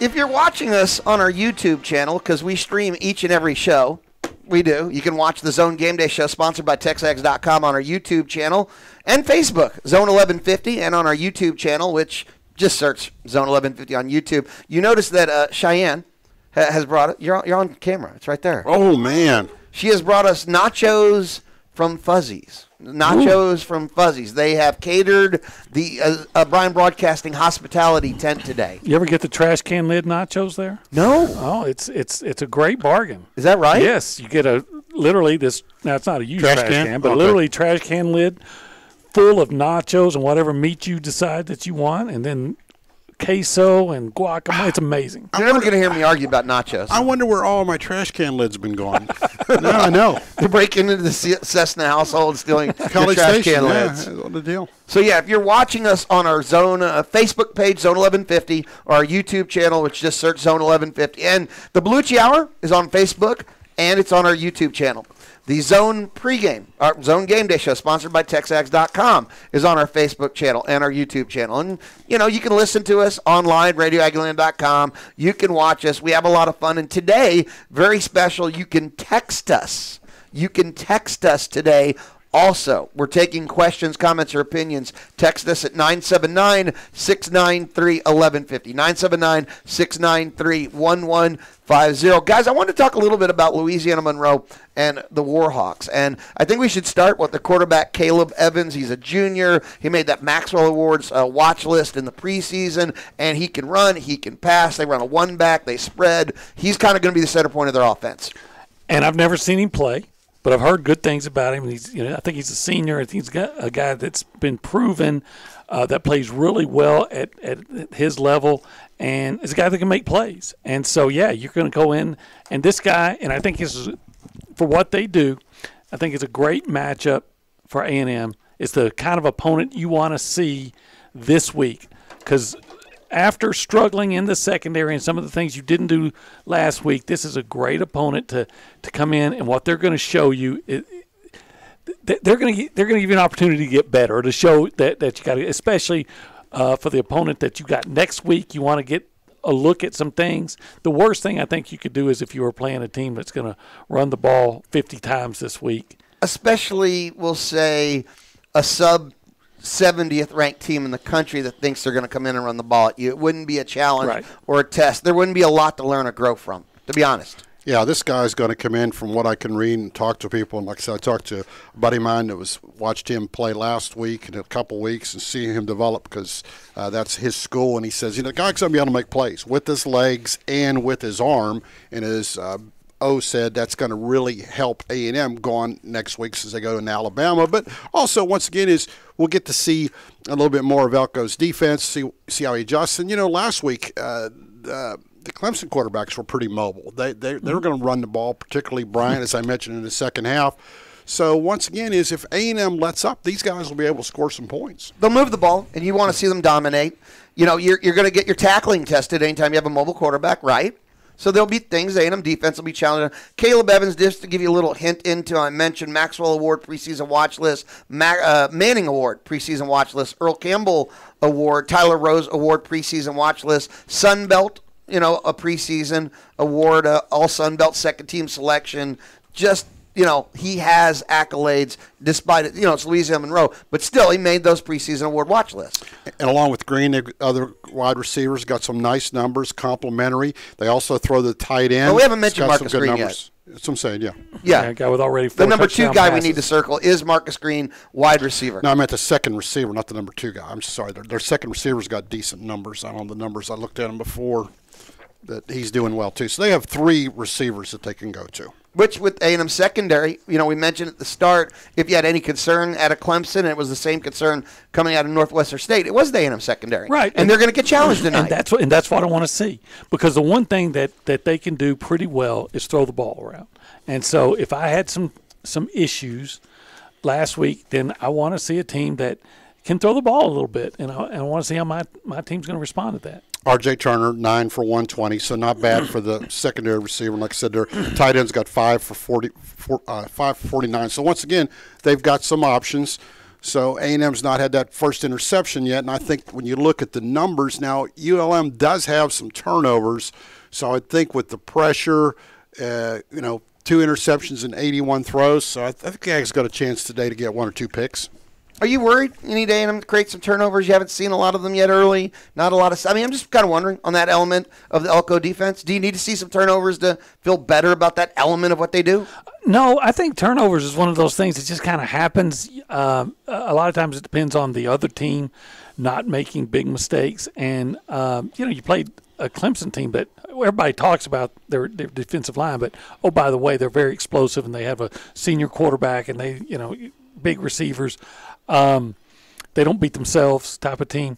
And then the first game, is the opener. So, no, I think the turnovers may come. What I wanted to see more than anything from A&M is defense. Obviously, can you control the line of scrimmage? And are you going to be better in pass coverage? Well, we've seen they can control the line of scrimmage. Still got to show that they're better in pass coverage. Yeah, I just see probably from last week, they should have more tackles for losses. Once again, I'm with Big O that – of course, everybody wants turnovers, but today everybody makes such an effort with their offensive game planning not to turn the ball over. Get your ball out of the hand. Yeah. And sometimes I really wish A&M would be more put it this way, in the right circumstances, less focused on the turnover, because what I see on occasion is a guy catch a ball for like a 10-yard pass, and it turns into a 20-yard gain because instead of getting him on the ground, you see a guy trying to rip the ball out, and the play just keeps going on because instead of getting him down, you're trying to pull the ball out. Help me here if I'm wrong. It's the second and third guy they're supposed to try and rip the ball out while the first guy's taking him to the ground. Well, that's fine if the guy's not moving forward. Yes.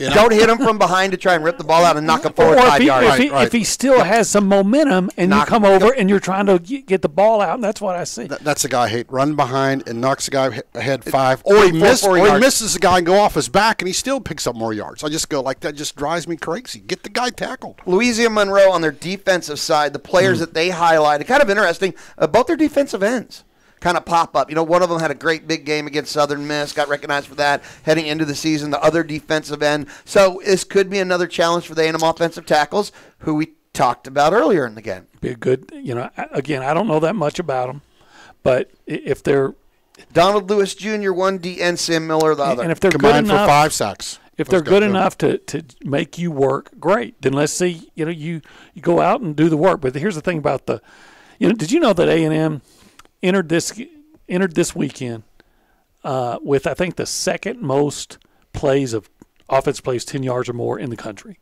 Did not know that. Didn't know that either. They had something like 55, 56 plays of 10 yards or more. Louisiana Monroe ranks about 90th or something like that for the most plays allowed for 10 yards or more. So, they're going inside the numbers. So look for A&M. I mean, it's to just put up a bunch of big plays today. When you looked at their passing numbers that they allowed, I mean, they're great against the run, only 65, but they've given up big play after big play through the passing game. And with those A&M sophomore receivers coming off that huge game, I just think they really can throw for 300, 350 today, because if they come up and they put the box in and they give one-on-one coverage to all A&M receivers, how can you not take a couple shots? Yeah, and I would expect that, but I also expect A&M to run very successfully. So, I just look for a lot of big plays today. And I know maybe I'm getting ahead of ourselves on some of the I think so topic. Too. No, not really. We're talking about Louisiana Monroe, and what kind of we're highlighting here, actually, they have players, and because they have players, A&M actually is going to be challenged. But down in, down out, they don't have 11 on the offense. They're Louisiana Monroe. They don't have 11 on the 11 on the defense. A&M should dominate this snap to snap. And again, not having seen them play, but seeing who they've played and how they've struggled in the. We're talking about giving up all these plays of 10 yards or more against Southeast Louisiana and Southern Miss. So what you're telling me is, maybe their defensive ends are pretty good and they're solid, and it's gonna. So you run up the middle. It's gonna be a good test for those two tackles, but elsewhere, Again, you should dominate, and there should be big plays to be made. Yeah, when you're giving up, they're giving up 370 yards roughly per game passing. So, and last week, I know that Southern Miss had a new quarterback starting quarterback from last year. So you look at those numbers and you're thinking like, wow, Mond and his guys. What'll be really interesting tight ends. You wonder what Jimbo wants to work on. What does Jimbo want to work on? Yeah. What does he want to work on to get better prepared for Alabama? Right.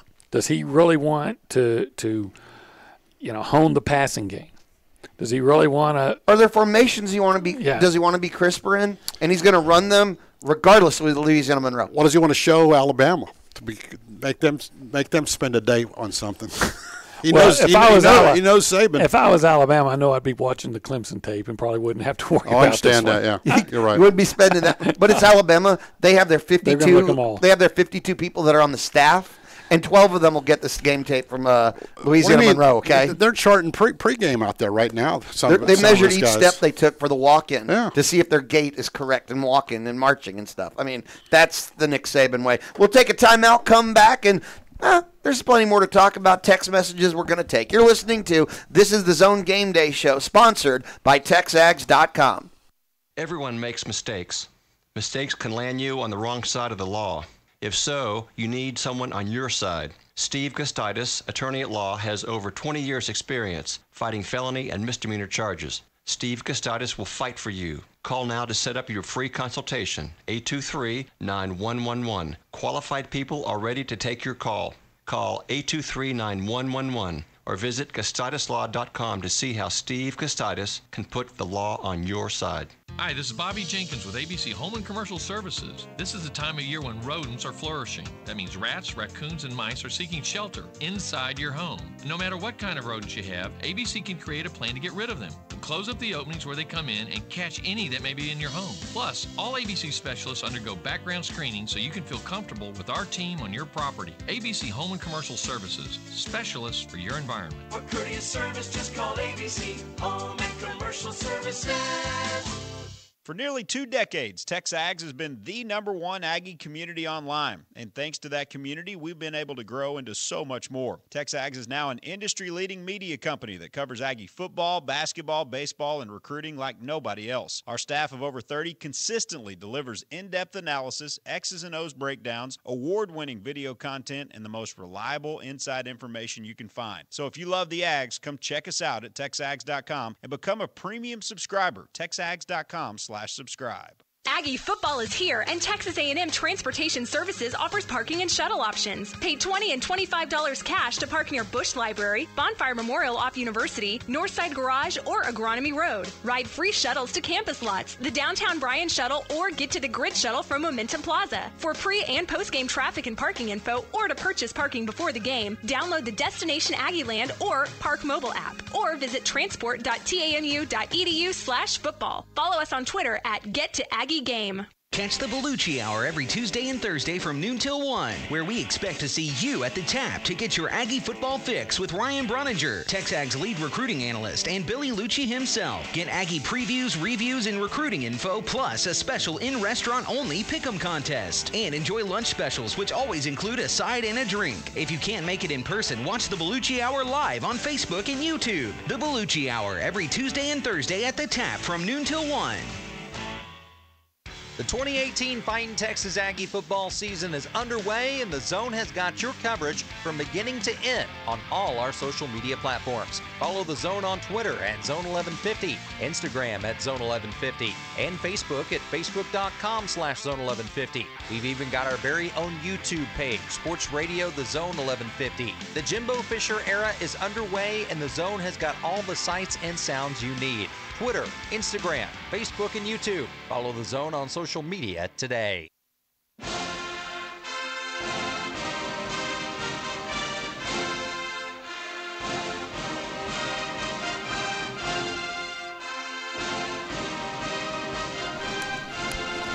Welcome back to the Zone Game Day Show, sponsored by TexAgs.com.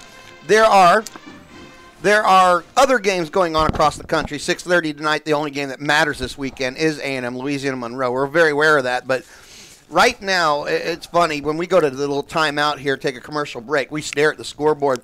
Vanderbilt is going for the upset against Notre Dame. What do you have there, Olin? Well, they had a 4th and 4 at the Notre Dame 30 with less than 2 minutes to go, trailing 22-17.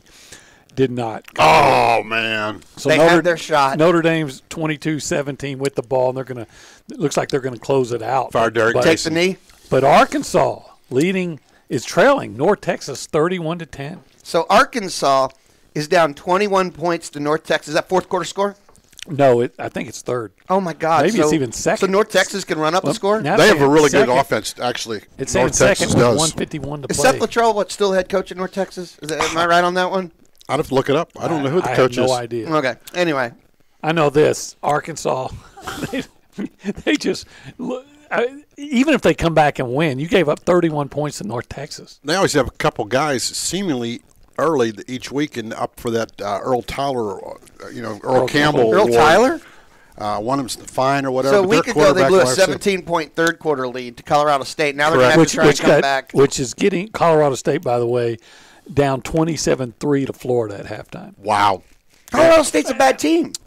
And Auburn. They weren't last week. Auburn gives up an early score to LSU via an interception. Now they've come back. They're up 21-10.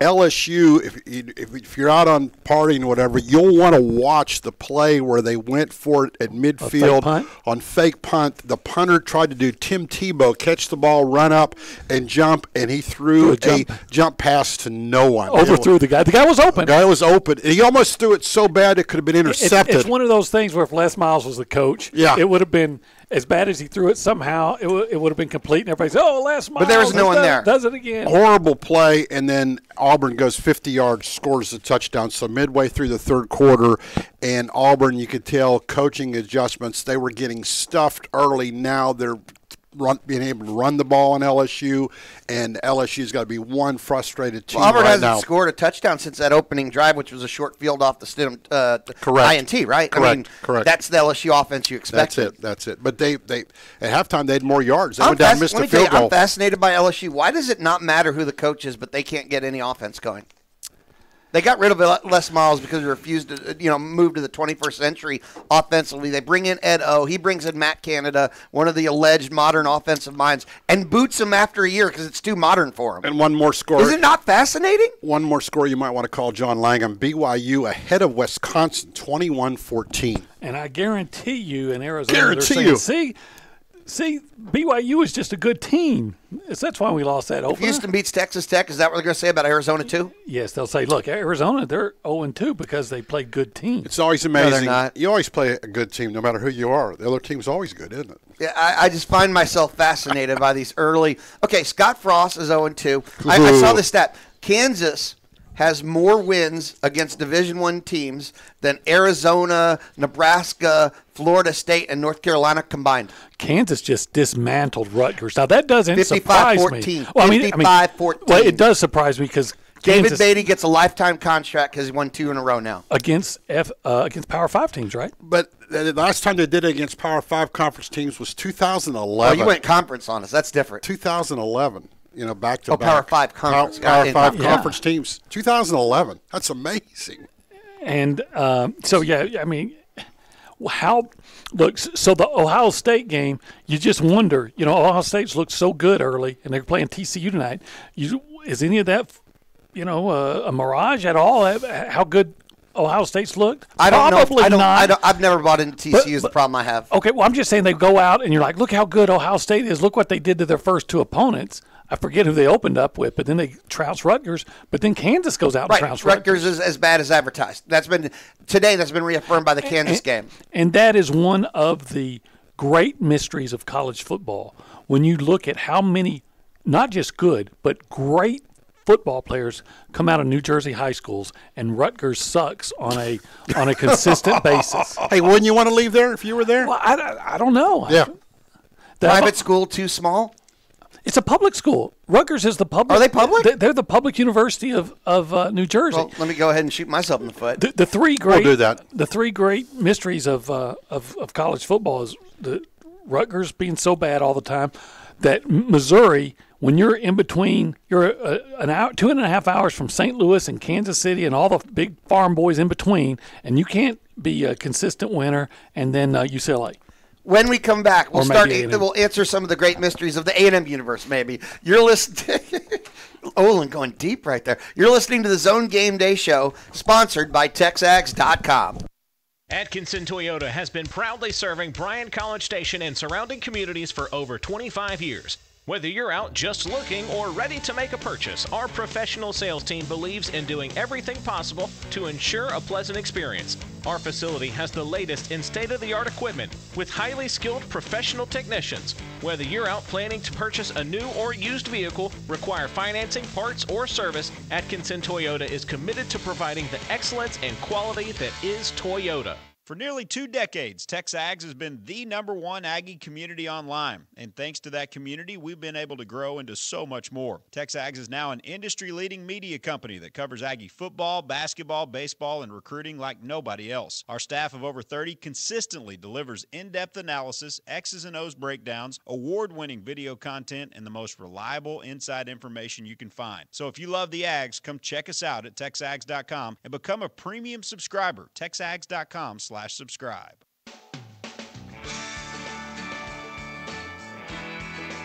can listen to Paul Feinbaum 2 to 4 afternoons on Sports Radio 1150 and the Zone 102.7 FM. CBS Sports Radio. Sports Flash. I'm Louie Ridley. College football, 3rd week of the season.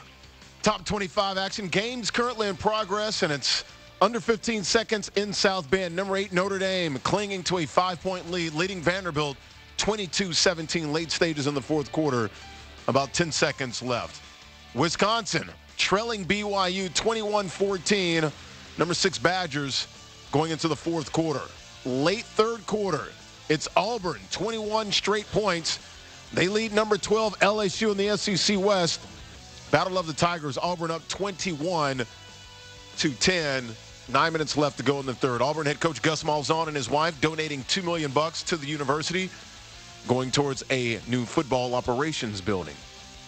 Oklahoma State, the Pokes, Cowboys, number 24 in the country, leading number 17, Boise State, 27-14. That's also in the 3rd. Also late 3rd. 19th ranked Michigan with a 28-7 lead over SMU. Out west in the Pac-12 in Eugene, 2nd quarter, number 20, Oregon leading San Jose State. It's 14-0. Earlier finals, number 2, Clemson beats Georgia Southern 38-7. Number 3, Georgia all over Middle Tennessee 49-7. 3 TD passes from Jake Fromm. Number 21, Miami pulling away from Toledo 49-24. 5th ranked Oklahoma hanging on to beat Iowa State in the Big 12 37-27. Kyler Murray 348 yards passing, 3 TD passes. The Golden Flashes, mauled by the Nittany Lions. Play action. Waits, steps down the middle. He's got Tompkins at the goal line. Touchdown, Penn State, as Tompkins lays out for it in the north end zone.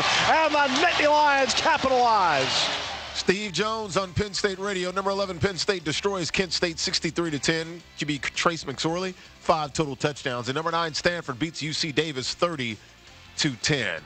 Coming up tonight at 7, number 1, Alabama at Ole Miss. 8 p.m. Eastern, number 4, Ohio State, and number 15, TCU. Then it's number 22, USC and Texas. Here's Trojans head coach Clay Helton on the atmosphere he's expecting tonight in Austin. Anytime that you go out on the road, especially in a hostile environment, that I imagine Texas is going to be even louder than Stanford, bigger stadium.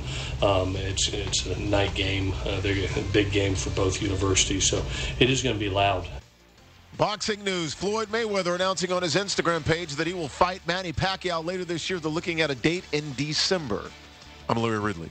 That heat mirage on the blacktop, that's our show. DA, 9 a.m. Eastern, 6 Pacific on CBS Sports Radio. CBS Sports Radio. Fender benders, parking lot challenges, scrapes, bruises, and bumps. I'm vehicle challenged when it comes to avoiding objects that get in my way. Hi, I'm Mary Mike Hatcher for Oscar & Sons Body Shop. My car is my second office, and it's so important to keep it looking great. Oscar & Sons Body Shop has done just that. As a family affair for over 40 years, they remove cosmetic blemishes to major auto body repair. Google Oscar & Sons. They'll come to you with a free estimate for your repairs. Oscar & Sons Body Shop. They wreck it, we fix it. Catch the Bellucci Hour every Tuesday and Thursday from noon till 1, where we expect to see you at the tap to get your Aggie football fix with Ryan Brunninger, Texag's lead recruiting analyst, and Billy Lucci himself. Get Aggie previews, reviews, and recruiting info, plus a special in-restaurant-only pick'em contest. And enjoy lunch specials, which always include a side and a drink. If you can't make it in person, watch the Bellucci Hour live on Facebook and YouTube. The Bellucci Hour every Tuesday and Thursday at the tap from noon till 1. Take a look under your bed. Find stuff under there? What about jobs? No? Now try your basement. There's a pair of overalls that overall you're not so into anymore. A perfectly good laptop that hasn't sat in your lap in months. And even more stuff, but still no jobs? Well, you really have both. See, stuff is defined as household articles considered as a group. Sometimes this stuff is no longer needed. Wait, no longer needed? That can't be right. Because remember those jobs you were looking for? Those are really needed, and they're the stuff inside your stuff.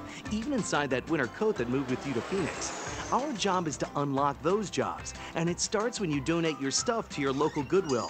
Here's how we do it. When you donate to Goodwill, we sell your stuff to provide job training for people right here in your community. So just by teaming up with Goodwill, you help create jobs. And isn't that worth parting with the leftover keytar from your 80s cover band? Goodwill. Donate stuff, create jobs. Find your nearest donation center at goodwill.org. A message from Goodwill and the Ad Council. Calling all Rangers fans. Saturday, September 22nd marks the last Saturday to see your Rangers in action this season. And it's something you won't want to miss. Now the pitch, and this is punched to the right side. Rugi to his left, dives, has it, comes up on a knee, spins and throws to Guzman to retire Valencia. A terrific play at second by Rugnet Odor. Let's pack the park when your Texas Rangers take on the Seattle Mariners at 7 p.m. It's your last chance to see a Saturday home game. So you have to get your tickets now at TexasRangers.com. It's fall in the Brazos Valley, which means the boys are back. And no, not just the ones on the field. 30 minutes after every Aggie home game, Louie and Dusty are live for the Zone Collins Show, sponsored by TexAgs.com. The Zone Collins Show is sponsored by Jerry Anderson, Allstate Insurance, Berkshire Hathaway Home Services, Caliber Realty, and Elms Orthodontics. The two most understanding guys in Aggieland, it's Louie and Dusty on the Zone Collins Show, sponsored by TexAgs.com, and it's on Sports Radio 1150 and the Zone 102.7 FM.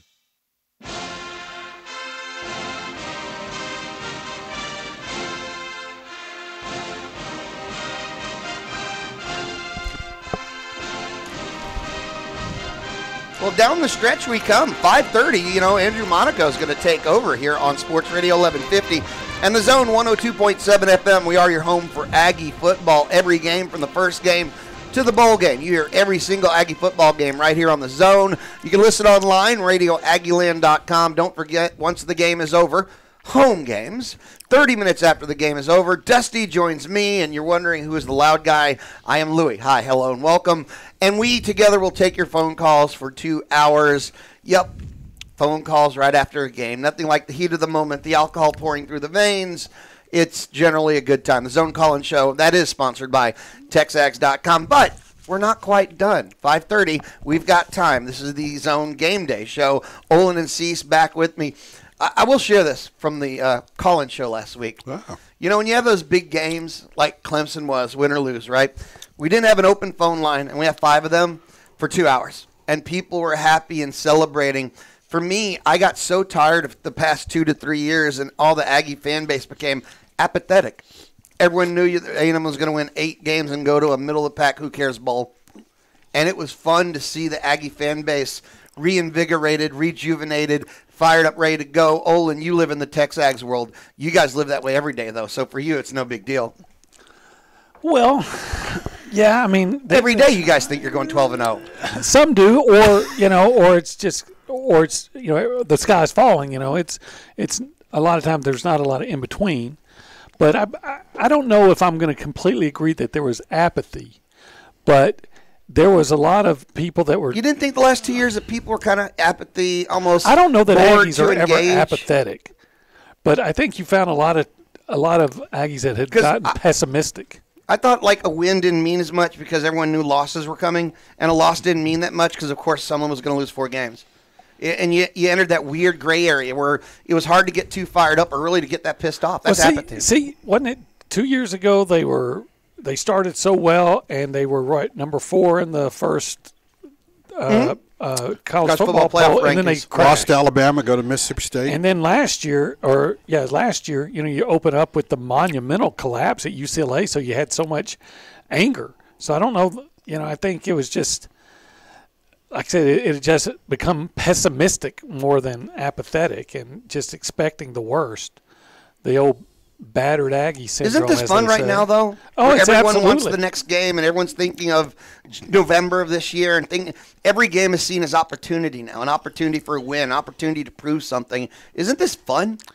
It is so much more fun. I'm sure for fans, I know it is as a writer, because you got something to look forward to, and you got something positive to write about so far.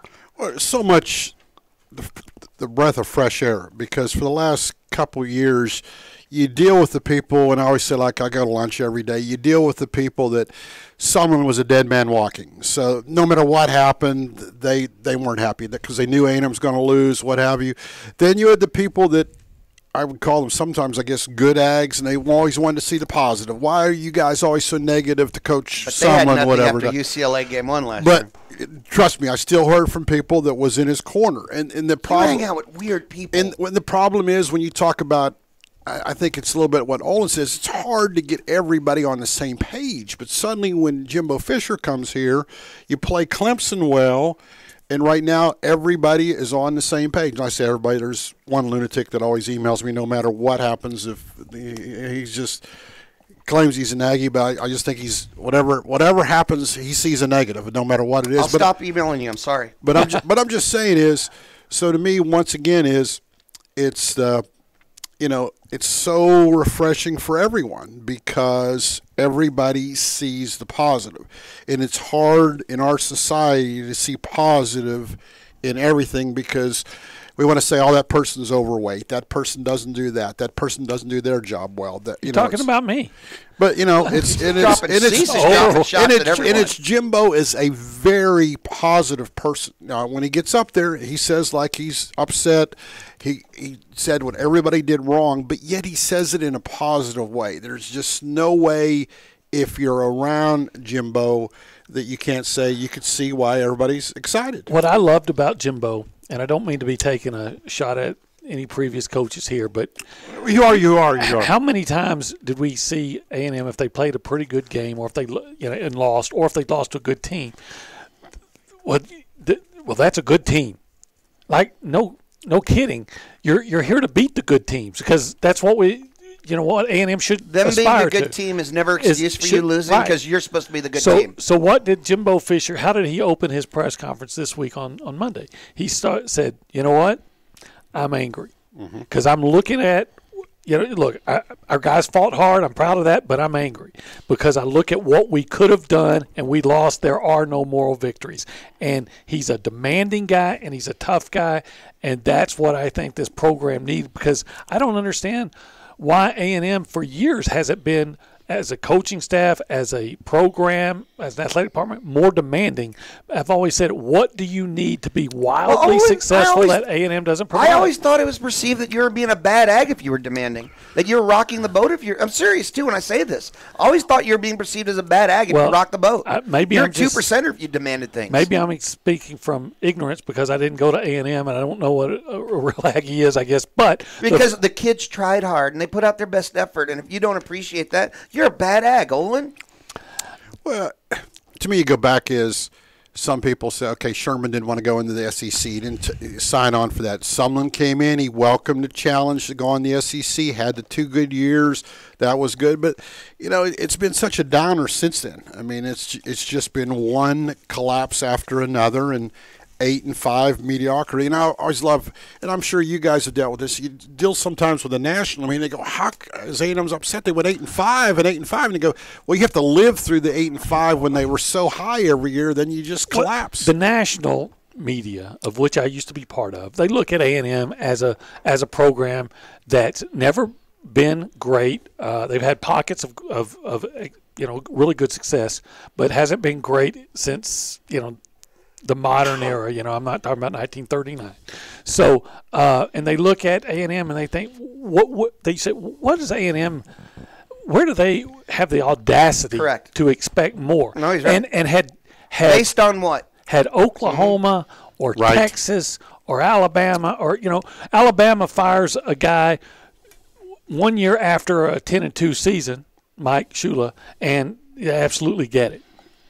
But if A&M, you're firing a guy 6 years after going 11-2, and what are you guys thinking? They've won 8 games every year, and you're like, they Florida didn't State. understand.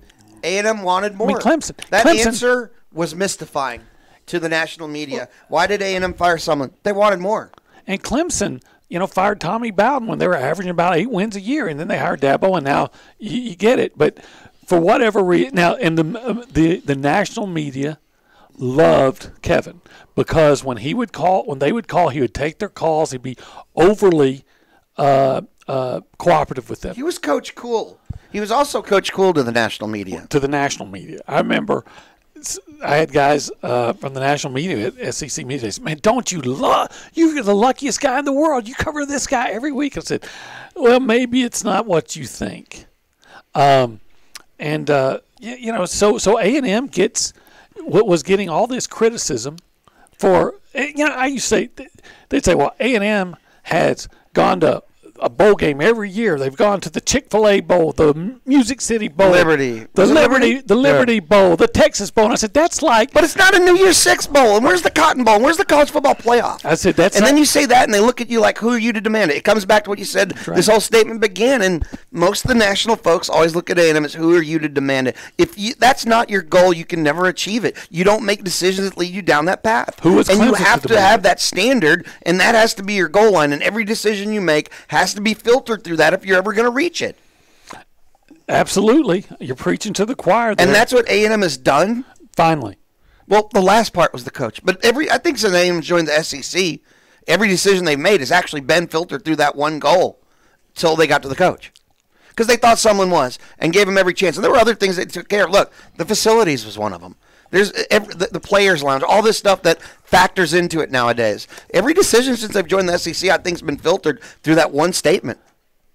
I've overused this analogy, but I always say A&M wanted to play at the $100 tables, and they bring a $100 bill. And you say, well, now they're at the $100 tables with a big wad of cash. $75 million. Got a bankroll with them. Got a bank, with $75 million. And they go, sorry, you need to go in the special room now. You can go on in there. You're in for the high rollers. So for the first time in the history of the school, you got everybody on the same page. On the complete, RC couldn't keep assistant coaches because they wouldn't pay him. They'd pay him, but they wouldn't pay assistant coaches. He didn't have the administration on his page. That's what I mean. Everybody's on board now, and now you got a proven coach, and I think you're going to see what can happen when you make the investment. The national media is on board, local media, right, with Jimbo. That's the thing about Jimbo, that whole same page thing. When you said everybody, we mean everybody beyond just maroon and white universe. Alabama did everything that Nick Saban wanted. Nick Saban ran everything, and you got to have somebody calling the shots that's been there and knows what they're doing. When we return, final predictions, final score, final thoughts. You're listening to the Zone Game Day Show, sponsored by TexAgs.com. For nearly 2 decades, TexAgs has been the #1 Aggie community online. And thanks to that community, we've been able to grow into so much more. TexAgs is now an industry-leading media company that covers Aggie football, basketball, baseball, and recruiting like nobody else. Our staff of over 30 consistently delivers in-depth analysis, X's and O's breakdowns, award-winning video content, and the most reliable inside information you can find. So if you love the Ags, come check us out at TexAgs.com and become a premium subscriber. TexAgs.com/subscribe. We are Symetria Recovery, the one outpatient treatment network that focuses on one thing: crushing opioid addiction. with one treatment team. Counselors, doctors, nurses, psychiatrists. One proven method, the Symetria method. With a success rate 4 times the industry average. Call 844-847-6999. That's 844-847-6999. Hey, opioid addiction, we've got your number. Gage Gandy Bail Bonds. We put your feet back on the streets. Fast professional service with the best rates in town. Gage Gandy Bail Bonds. Open 24/7. Call 979-821-BOND. That's 979-821-2663. Gage Gandy Bail Bonds is Aggie-owned and operated, class of 95, serving the Brazos Valley for over 20 years. Gage Gandy Bail Bonds is located behind the Brazos County Courthouse in Bryan. Call 979-821-BOND. That's 979-821-2663. Or visit GageGandyBailBonds.com. We put your feet back on the streets. Aggie football is here, and Texas A&M Transportation Services offers parking and shuttle options. Pay $20 and $25 cash to park near Bush Library, Bonfire Memorial off University, Northside Garage, or Agronomy Road. Ride free shuttles to campus lots, the downtown Bryan shuttle, or get to the grid shuttle from Momentum Plaza. For pre- and post-game traffic and parking info, or to purchase parking before the game, download the Destination Aggieland or Park Mobile app, or visit transport.tamu.edu/football. Follow them on Twitter at Get2AggieGame. Atkinson Toyota has been proudly serving Bryan College Station and surrounding communities for over 25 years. Whether you're out just looking or ready to make a purchase, our professional sales team believes in doing everything possible to ensure a pleasant experience. Our facility has the latest in state-of-the-art equipment with highly skilled professional technicians. Whether you're out planning to purchase a new or used vehicle, require financing, parts, or service, Atkinson Toyota is committed to providing the excellence and quality that is Toyota. Your home for Fighting Texas Aggie football this season is on Sports Radio 1150 and the Zone 102.7 FM. Don't miss 1 second of the action with Andrew Monaco and Dave Elmendorf on the call as the Aggies take on the best of the best in college football. Texas A&M football on the Zone is brought to you by Berkshire Hathaway Home Services, Caliber Realty, Elms Orthodontics, and Gage Gandy Bail Bonds. Your home for Fighting Texas Aggie football this season is on Sports Radio 1150 and the Zone 102.7 FM.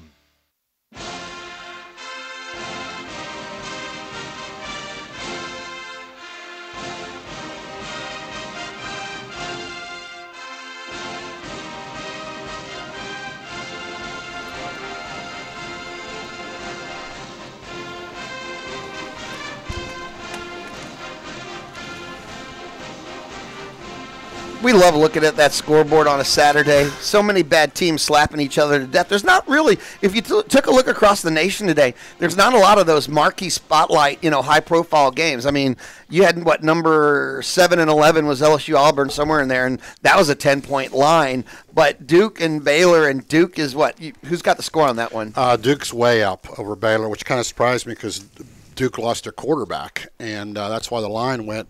And I want to say it's last time I looked, I don't even know what the score was. North Texas has put up 34 points at the half. At the half. On Arkansas. At the half. A&M will face Arkansas at Jerry World. Tech's beating Houston 35-28 at the half. 63 points in the first half. There's so many bad teams in college football right now, and most of them are in the Big 12. Anyway. I think they need to call that conference the Big Arena. The Big Arena? As in arena football with with lack of defense. And did you see Iowa State giving Oklahoma everything they could handle? And that's a whole different story. So A&M, Louisiana Monroe, kickoff at 6:30 tonight. You can hear that game right here on Sports Radio 1150 and the Zone 102.7 FM. You can listen to the game online, radioaggieland.com, smartphone, PC, tablet. You can listen to A&M, Louisiana Monroe, every Aggie football game online at radioaggieland.com. Olin, we'll start with you. I kind of want your final score prediction. We mentioned it earlier, but and what you need to see tonight. My final score is going to be something like 45-10, I think, for A&M. I need to see a team, again, that's efficient, that's they call this a trap game maybe. You can't trap a steamroller, right? So I look for a team that just goes and controls the line of scrimmage and avoids turnovers and tackles well, addresses the issues from last week and comes back and addresses those and shores up any area where you had some concern. I just think this is one of those really bad matchups. We've seen some ULM teams come in here and play well, but when I look at how bad they've been scorched in the secondary, I think at any point A&M's going to be able to make 4, 5, 6 big plays in the passing game. Not that they want to focus all in the passing game. They're not looking to throw 60 times. Right, right. They don't have to. But then when you look at just coming off that emotional win, and I think they're still going to be playing on a high. I think they'll be focused. And I picked it like 52-23, somewhere along that. I do believe that this team will make a couple plays, just because if not, A&M will be ahead so quick they'll put the second string in the second half, and this team might be able to score 14 points in the second half alone. You used a great word there, focus, and that was one of the things I was thinking all week long, because you could have a letdown after Clemson, possible. You could hangover, not from losing, just from all the emotion you burnt through, and lingering on that game. Some teams have a hard time moving forward and moving past. Also, you could have a possible looking past because, and you said trap game, Olin, because you have Alabama, but it's the whole Jimbo factor again. We keep coming back to that one name, Jimbo factor, and I don't think there's any way he's going to let this team look past Louisiana Monroe or look backwards to Clemson. I don't think he lets them look past their next practice day. Here's the deal is when you look at, we talk so much about coaching, but when you look at how Arizona has struggled with a new coach going in, who the coach was here and took over not a bad team in the Pac-12, and you look at Florida State. I watched most of their game today against Syracuse, and they should have lost that game about 50-10, and Florida State looks absolutely clueless. And I know they had a tough year last year, but they still have 4-star recruits all through that team, and they just do not look like a good football team. They look very disorganized. Yeah, and confused. And then, Jimbo, what do you hear when on his radio show, whatever, he keeps saying he wants college football fans to watch Texas A&M. And he's building that kind of team, and that's the way he coaches his team, and that's why he's trying to instill in these players, and it's that old theory, as we know, the Cowboys are not America's team, but Jimbo's trying to That's Pittsburgh. But, yeah, Jimbo's trying to make A&M a team that college football fans, like he says, oh, hey, those Aggies are playing today. What's their quarterback going to do? What's that defense going to do? I'm going to watch that game. Because isn't there certain games on that you guys say, hey, I want to watch that. I want to watch that game. Certain teams, certain coaches. Well, and he came in here and he talked about changing the culture, right? And one of the things that shows a changing culture is that you don't overlook opponents. That when you play the sisters of poor, when you play the inferior athletically opponents, you go out and dominate them. And he says, if you're a championship caliber team, what does he say? Play the nameless, faceless opponent. Doesn't matter. You go out and play for yourself, for your team. Play well because that's what you do, not because you're excited. Because great that's teams your play business. great every game. Great teams play great every Saturday. And so that's what that's part of this changing of the culture that he's trying to instill. And I think Jimbo's a little bit like a lead actor, whether he's down at the Palace Theater in Bryan or he's in Vegas or whatever. Jimbo's going to put a show on, and he wants his team to put a show on, no matter who they're playing. I'm also going to you mentioned coach's show, and he wants and kind of reinterpret what he said, how he wants everyone he wants recruits to make sure that A&M, the recruits that don't watch as much college football as people actually think they do. That's true. High school kids, when they're the ones that are going to watch maybe a part of one game and a part of another, so that must watch, he wants to make sure the recruits know they have to tune in to watch the A&M quarterback, insert name here, because he's one of the tops or exciting or dynamic in the country. He wants to make sure the recruits are tuning in to watch A&M. Well, all they need to know is Olin Buchanan will cover you. You know what? Since you brought up recruiting, as good as that game was, and it got people's attention, but the crowd and the atmosphere and a bunch of kids were watching that, and they were saying, "Man, I want to be part of that." And I think chanting the coach's name as he's going off the field in a loss. Yeah, they want, and what do you get? You get a couple of guys commit. Yeah, got a couple nice commitments. So the 12th man did its part last week as well. I don't know. Obviously you wish they could have won, but it was a successful night, and they're going to have a lot of successful nights moving forward. And the way to do that, of course, is that you take every opponent seriously, no matter who it is. And that's been a problem here in the last few years. A&M has not played well in front of the 12th man. Consistency of effort has been a real problem. Yes, it has at home. And the weird part is, regardless of opponent, it could be nameless or nameplate. You mean like Nichols? Ole Miss? Louisiana insert a dash or a direction here. I remember Ball State making the game a lot closer than it should have been. Again, Ball State gave somebody trouble last week, by the way. That's why I call it Notre Dame. That's why I call it the consistency of the effort, because the opponent's been regardless. You're right. And It's just a random week thing. And that's what Fisher is demanding, a consistency of effort. We'll see if his new team can deliver that. And that's part of the test. We talked about all the things we wanted to see tonight, and everything we said equals that too. I mean, that's going to be a part of it too.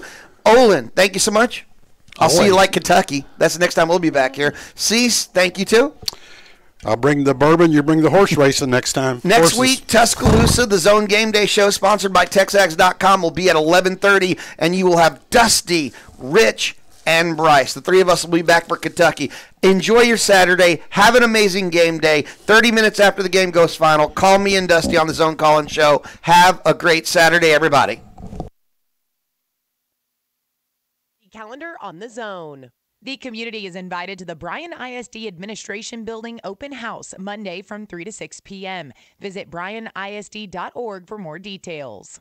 Brazos County Master Gardeners invite you to their Get Growing series, Natives to Fly For, Make Room for Butterflies, Tuesday at the Lick Creek Nature Center at 6 p.m. TxDOT is holding an open house to gather public input on the proposed grade separation of FM 50 at the Union Pacific Railroad crossing in Mumford. The Come and Go meeting is Thursday, September 20th from 3 to 6:30 p.m. at the Mumford ISD Complex in the Mustang Room.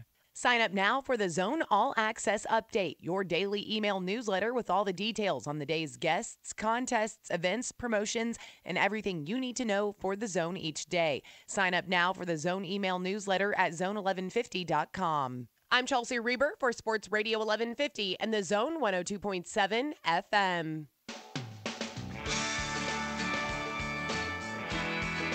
You can listen to Paul Feinbaum 2 to 4 afternoons on Sports Radio 1150 and The Zone 102.7 FM and online at RadioAguilan.com. This is KZNE, KNDE HD3 and K274CM College Station, Bryan.